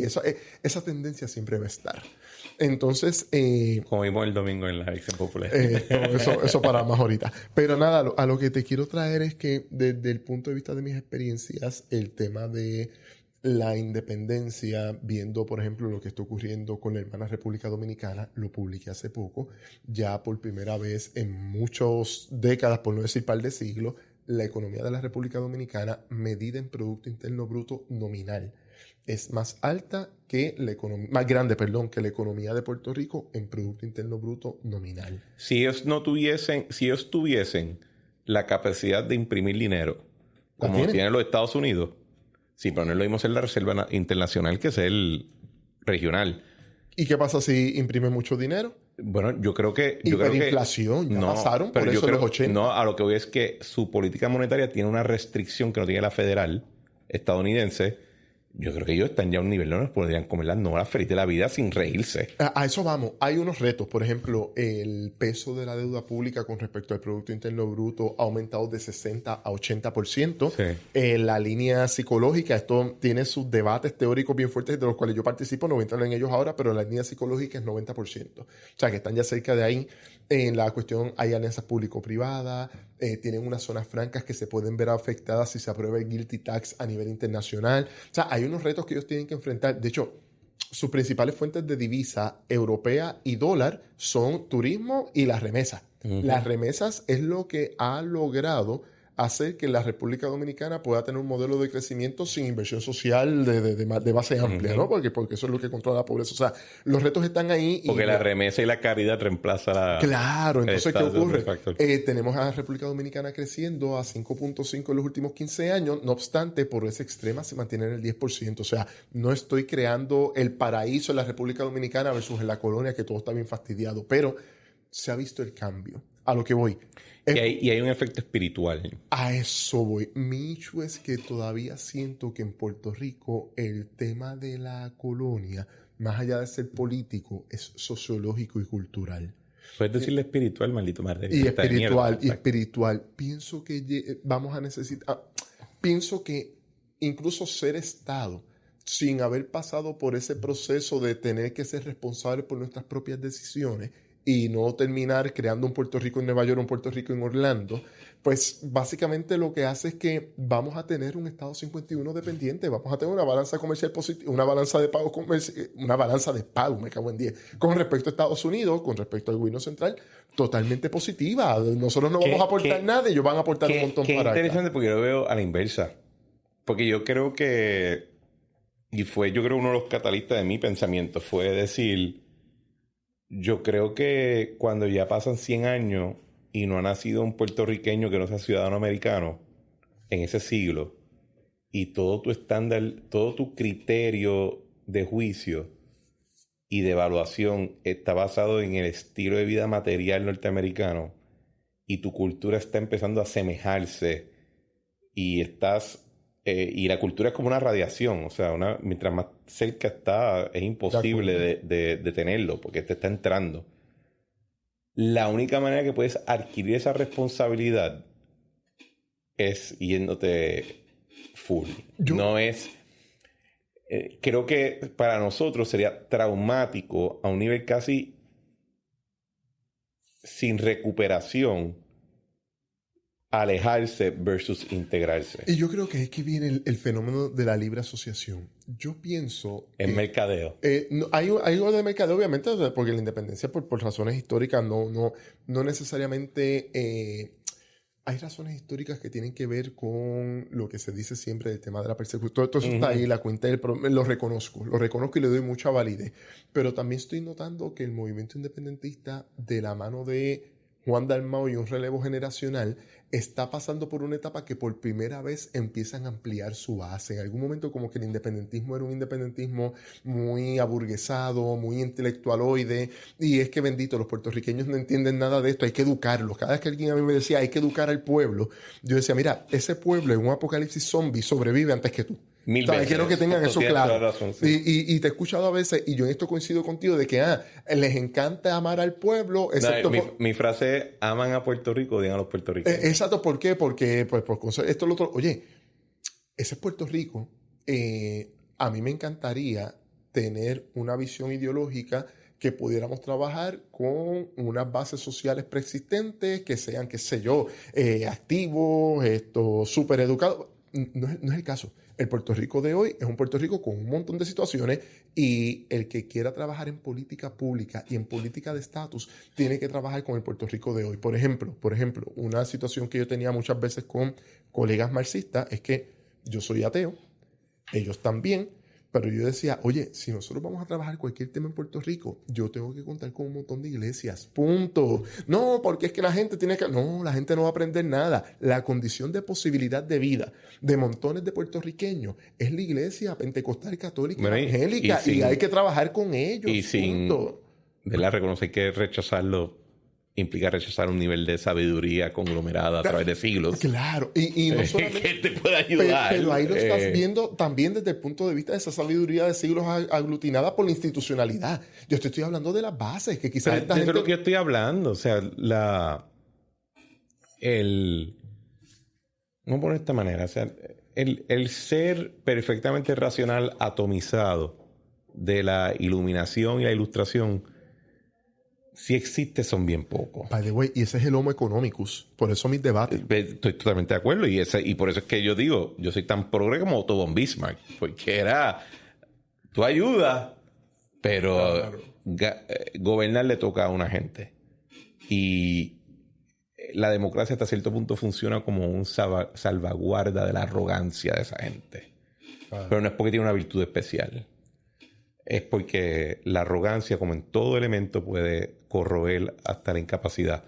Pero a lo que iba es, hay mucha gente que quizás no tienen la educación, no tienen la cultura, no tienen el bagaje profesional, pero tienen una herencia institucional de esa iglesia, de sus familias, y de colectivo. De las cosas que se hablan en un restaurante, en una barra, en un centro comunal, lo que sea, el lugar que sea. En la universidad. En la universidad hablamos de unos temas, pero el resto del país habla de otros. Pero esa gente no solamente hablan de esas cosas, se enfrentan a los retos existenciales que muchos de nosotros no tenemos que enfrentar, ¿verdad? Eso es sabiduría versus conocimiento. Sabiduría es una cuestión casi de instinto. Es una cuestión de que tú no puedes explicar, pero tú sabes que te va a salvar. Claro. Es como un acto de fe. Y te quiero dar el ejemplo de dónde yo estoy parado económicamente en este momento, a pesar de que estoy en la Asamblea Legislativa. Mi institución económica por excelencia para Puerto Rico, no estoy hablando de Estados Unidos ni del resto del mundo, para Puerto Rico es el cooperativismo. Y siempre lo digo en todas las charlas que le doy a las cooperativas de tipo diversidad de ahorro y crédito en Puerto Rico. Las cooperativas en Puerto Rico han logrado ser exitosas porque habían unas condiciones preexistentes, tanto sociológicas como culturales, que permiten una cuestión colectiva sin la necesidad de que el Estado estuviera presente. O sea, eso tenemos que tenerlo bien claro en todo momento. Y te hago un cuento de 30 segundos. Después del huracán María, yo tengo testimonios cuasi religiosos, de cómo en unos pueblos del norte, pero particularmente un pueblo, 2 cooperativas y varios supermercados, Cristian, ¿sabes lo que hicieron? No había cash, desarrollaron unos vales. Sí, yo escuché, me acuerdo de eso. Desarrollaron unos vales. Cuando a mí me lo explicaron, yo dije, porque esto es ilegal. Totalmente. Yo me acuerdo cuando yo le dije, esto es ilegal, que para acá. Pero es supervivencia. A lo que quiero llegar es que hay unos procesos de autogestión, hay unos procesos de trabajo, hay un montón de cosas que se hacen en Puerto Rico que son nítidas. Y desde el punto de vista de lo que yo hago como economista, eso hoy me está más interesante que el estatus. Por eso te digo que yo tengo proyecto en cualquier modelo de estatus, tengo con quienes quiero trabajar en cualquier modelo de estatus, y me parece que al final, voy a tener un comentario complicado para otro capítulo de este podcast, al final pienso a veces, Cristian, que el Estado puede desaparecer y nosotros vamos a seguir aquí. Totalmente. Nosotros vamos a seguir aquí, vamos a tener que seguir haciendo las cosas como siempre las hemos hecho. Última pregunta para cerrar, porque esto te tengo que decir que esto ha sido de los mejores episodios que yo, por lo menos que yo le he pasado. No, yo también, Cristian, tenemos que hacerlo de nuevo. Vamos a hacerlo otra vez. Parte por el wiki y segundo por la conversación. Yo creo que tú, como yo, creciste, intelectualmente hablando, en un mundo tripartita. El bipartidismo del Partido Popular, del Partido Nuevo Progresista y el condón del PIB, que funcionaba como oposición controlada. Claro. Muchas de tus amistades se fueron a Victoria Ciudadana. Conoces otra gente que está en dignidad. Se ha polarizado el mundo político a un nivel que, no sé, creo que no estamos cómodos porque apesta europeo. ¿Cómo es tu interacción, tanto en la legislatura como fuera, como con Victoria, con Dignidad, con este nuevo mundo? Porque yo tengo que admitir que yo, y creo que lo revelo en los podcasts que he grabado, todavía estoy luchando con la idea. O sea, si en el 2024 no ocurre lo que yo digo en el momento Empire Strikes Back, donde el PNP y el PPD pasan una aplanadora, pues yo tengo que de verdad reevaluar muchas cosas. ¿Cómo tú lo estás pasando? Mira, te cuento bien breve. Una vez en una asamblea de la Cooperativa Ahorro y Crédito de Cagua, yo soy de Cagua y pertenezco a la cooperativa, pasaron una moción para dar por leído los informes financieros. Y se para esta señora que en términos estéticos, por la falda, por una serie de circunstancias, yo sé que obviamente pensamos diferente. Era una estética un poco más religiosa, yo tenía una estética un poco más universitaria.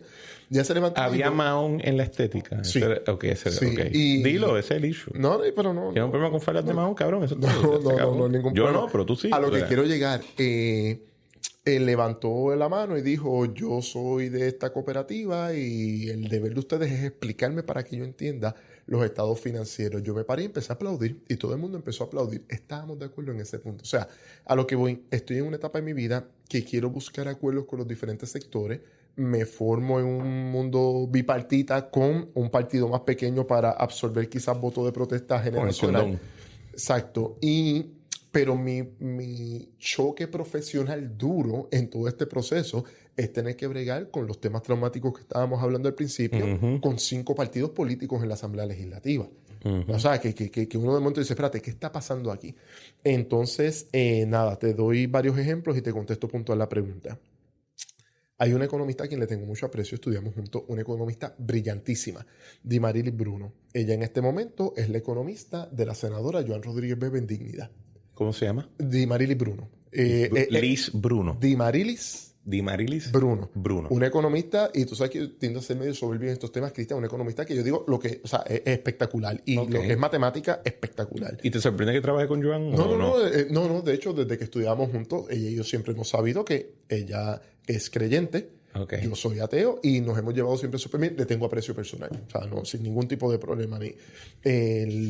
Uno de, qué sé yo, Yari Ríos, presidente de la Asociación de Economistas, es un economista mucho más de avanzada, de izquierda, vamos a usar el Ok. concepto. Ok. Y es también un tipo que le tengo mucho aprecio. A lo que quiero llegar es que, como estoy trabajando el tema de la dispersión de las preferencias ideológicas, Ok. es a través del tema de política económica. Es como que, mira, ok, yo estoy sentado aquí, dirijo la Comisión de Hacienda y Presupuesto, mi jefe es Jesús Santa, pero hoy el Partido Popular tiene en la Cámara Ok. 25 votos.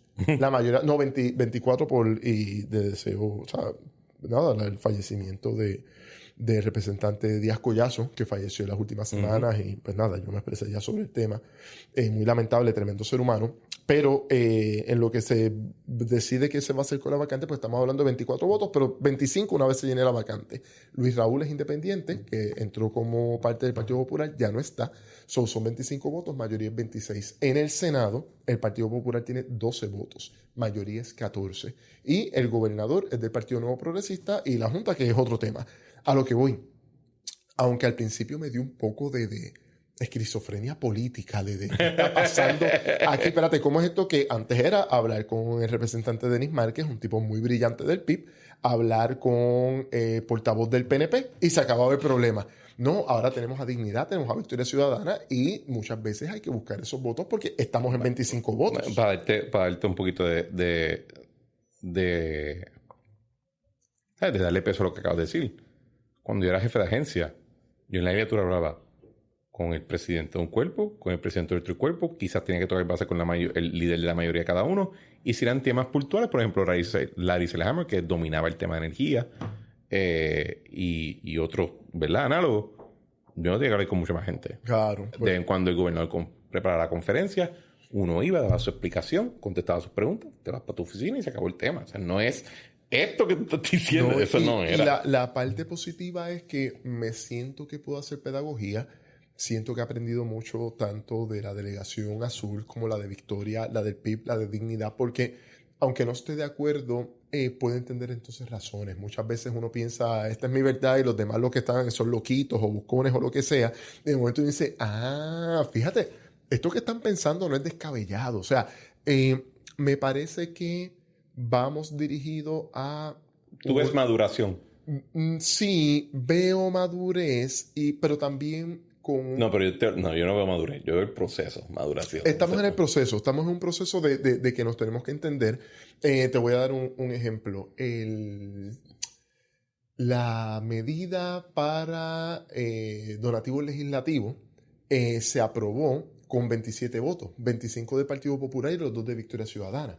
Ley 52, por ejemplo, se aprueba con voto de todas las fuerzas parlamentarias. El plan de ajuste de deuda se aprueba con un segmento del Partido Popular, votos en contra, un segmento del PNP, votos en contra, más los partidos emergentes en contra. O sea, yo he visto cómo se van dando lineamientos mayoritarios en la Asamblea Legislativa de acuerdo a ciertos temas. Pienso que, y en esto yo creo que no sé si estás de acuerdo conmigo, Cristian, pienso que por lo menos 2024 y 2028 todavía no vamos a retornar al bipartidismo. Quizás 2032. No, yo creo que si no es... Perdón, y me voy a anclar en tu uso de la palabra retornar. Si no retornamos al bipartidismo PNP-PPD, en el 2024 no retornamos nunca. ¿Tú crees? Yo pienso que eventualmente el bipartidismo es una condición natural de la democracia liberal. Yo creo lo mismo, pero y pienso que eventualmente la próxima década pienso que quizás con otros partidos. A lo que voy a lo siguiente, sería diferente, porque sería... O sea, para que ocurriera y esta es la manera que yo lo veo, en el 2024 o retornamos al bipartidismo PNP-PPD o PNP es hegemónico por un largo o breve periodo de tiempo. Y entonces Victoria Ciudadana o Dignidad tienen que convertirse en la coalición que le hace frente al PNP. Esa es y ese proceso no te puedo decir cuán largo sería. Si nos vamos por esa línea, yo pienso que llegaríamos a un tripartidismo porque pienso que Dignidad no ha tocado techo. Pienso que Dignidad no ha tocado techo en ese 7%. Pienso que tanto la figura de Nora como la figura de Joan Rodríguez Bebe, no estoy diciendo que puedan ganar, pero ya cuando tú eres un partido de más de 10%, aunque estés menos del 15%... Sí, pero mis amigues en Dignidad tienen un issue que se llama... Tienen dos issues. Uno se llama César Vázquez.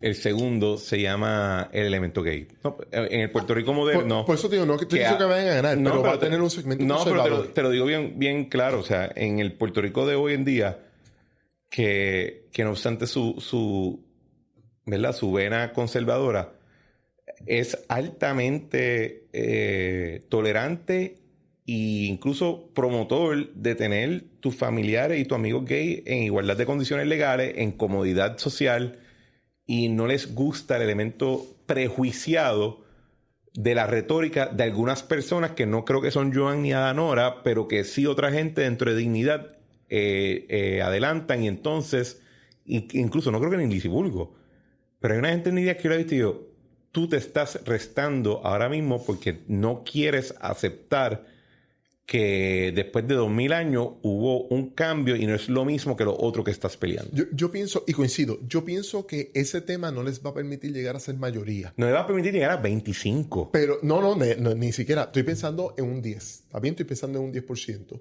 Victoria Ciudadana se ha convertido en un partido muy, por decirlo de alguna manera, liberal, que recoge pensamiento de izquierda, recoge también el movimiento LGBT, recoge diferentes cosas. El PNP tiene la estadidad. Aquí quienes tenemos que ver cómo nos posicionamos con respecto a lo que queda del siglo XXI es el Partido Popular. Sí. El Partido Popular ya no... Me parece que hay unas personas al interior del Partido Popular que piensan que el Estado Libre Asociado todavía puede generar algún tipo de anclaje socioelectoral que por lo menos te mantenga un 25%, y me parece que eso es equivocado. Pero el Partido Popular tiene a Pablo José.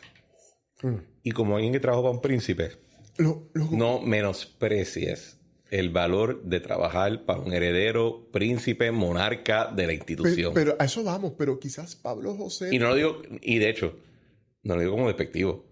Yo creo que Pablo José debe lean into it. Mucho más fuerte. Pero pienso que como lo hizo Ricardo exitosamente. Pero pienso que lo mismo. Pienso que Pablo José puede, a través de sus círculos de apoyo, coger votos. La pregunta es, por ejemplo, te doy el ejemplo concreto. Juan Dalmau saca 13 punto y pico %. El PIB se queda en el 6%. Juan Dalmau saca votos de PNP en Diablao. Eso no vuelve a ocurrir. Pero quizás no, pero Pablo José me parece que o sea, si el PPD no hace el proceso ideológico y organizativo interno, tú podrás tener un buen candidato que coja muchos votos y seguir con un partido en crisis. A eso es lo que me refiero. Dice que puede haber se pueden bifurcar. Claro, que de momento tú tengas el candidato allá arriba. Me parece que, por ejemplo, en este momento, en el Partido Popular, quien único podría tener un efecto similar en este momento, hoy en esta coyuntura, es un tipo como David Bernier. Si David Bernier corre, pues quizás vas a ver a David Bernier allá arriba, pero los votos interiores del PPD los vas a ver muy distanciados. Pienso que hay que hacer un trabajo. No solamente estoy de acuerdo contigo, sino que yo creo que David Bernier, si por ejemplo corriera de nuevo, ausente, que haya perdido toda disciplina en estos años que ha estado fuera y que simplemente ya no importa un carajo, ¿verdad? Pero presumiendo que mantuvo ese nivel de capacidad política que tuvo, cambiaría totalmente el escenario. Sí, a eso voy.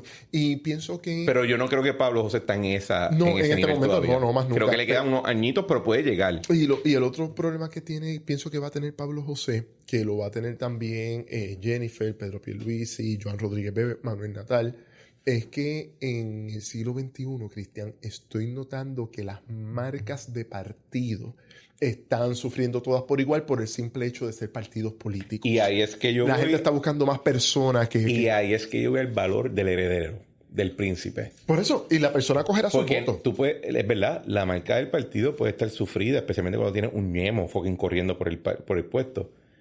Pero cuando tú personalizas la marca y le añades historia y lealtades tradicionales a una persona que sí se heredan, la fórmula cambia, my friend. Yo pienso que los próximos candidatos del PIB, del PPD, PNP, Victoria y Dignidad, de todos los partidos en Puerto Rico, van a tener la cara de los candidatos bien grande y el emblema bien chiquitito en una esquina a mano derecha. Yo no creo, pero ¿sabes qué? Vamos a dejarlo ahí, Heriberto. Vamos a tocar base después. Ha sido un muy buen episodio, me lo he gozado. Si quieres, por favor, antes de irnos, dejar dónde te pueden escuchar, dónde pueden leer, ver. Me pueden escuchar en Noti1, en el programa de Carmen Jovet. Excelente. Me pueden buscar por Twitter, Heriberto Martínez Otero, por Facebook también, Heriberto Martínez Rayo Otero. Y de nuevo, Cristian, me gustaría en algún momento que pudieras invitar a Ramón y Iván y que pudiéramos tener un podcast los cuatro para hablar de estos temas interesantes. Solamente si Ramón e Iván se comprometen a leer a Mosca, a Pareto, a Michels, a Sorel, Okay, a Burnham. No va a pasar, está bien. Entendí. A Schmidt. Y entonces podemos bregar con a Popper. A Pop, exacto. Bueno, esto ha sido otro episodio de La Trinchera. Le agradecemos a Heriberto por haber venido al programa. A ustedes por sintonizar. Como siempre, le pedimos que compartan el episodio en sus redes sociales, con sus amistades, con sus familiares, con sus amigos del trabajo, incluso con la gente hasta que les caiga mal. Porque el crecimiento intelectual es valioso para todo el mundo. También les pedimos que se suscriban en su plataforma de podcast preferida, que dejen comentarios bonitos en Apple Podcast con reviews 5 estrellas y en Spotify reviews 5 estrellas. Y si quieren dejar su opinión en la parte de Q&A de Spotify, pueden dejar su opinión o sus preguntas sobre el programa. Y como siempre, le damos gracias a Eric Harper por nuestra música Spirit of España y a Claudia Rosario por nuestro arte. Nos vemos en la próxima.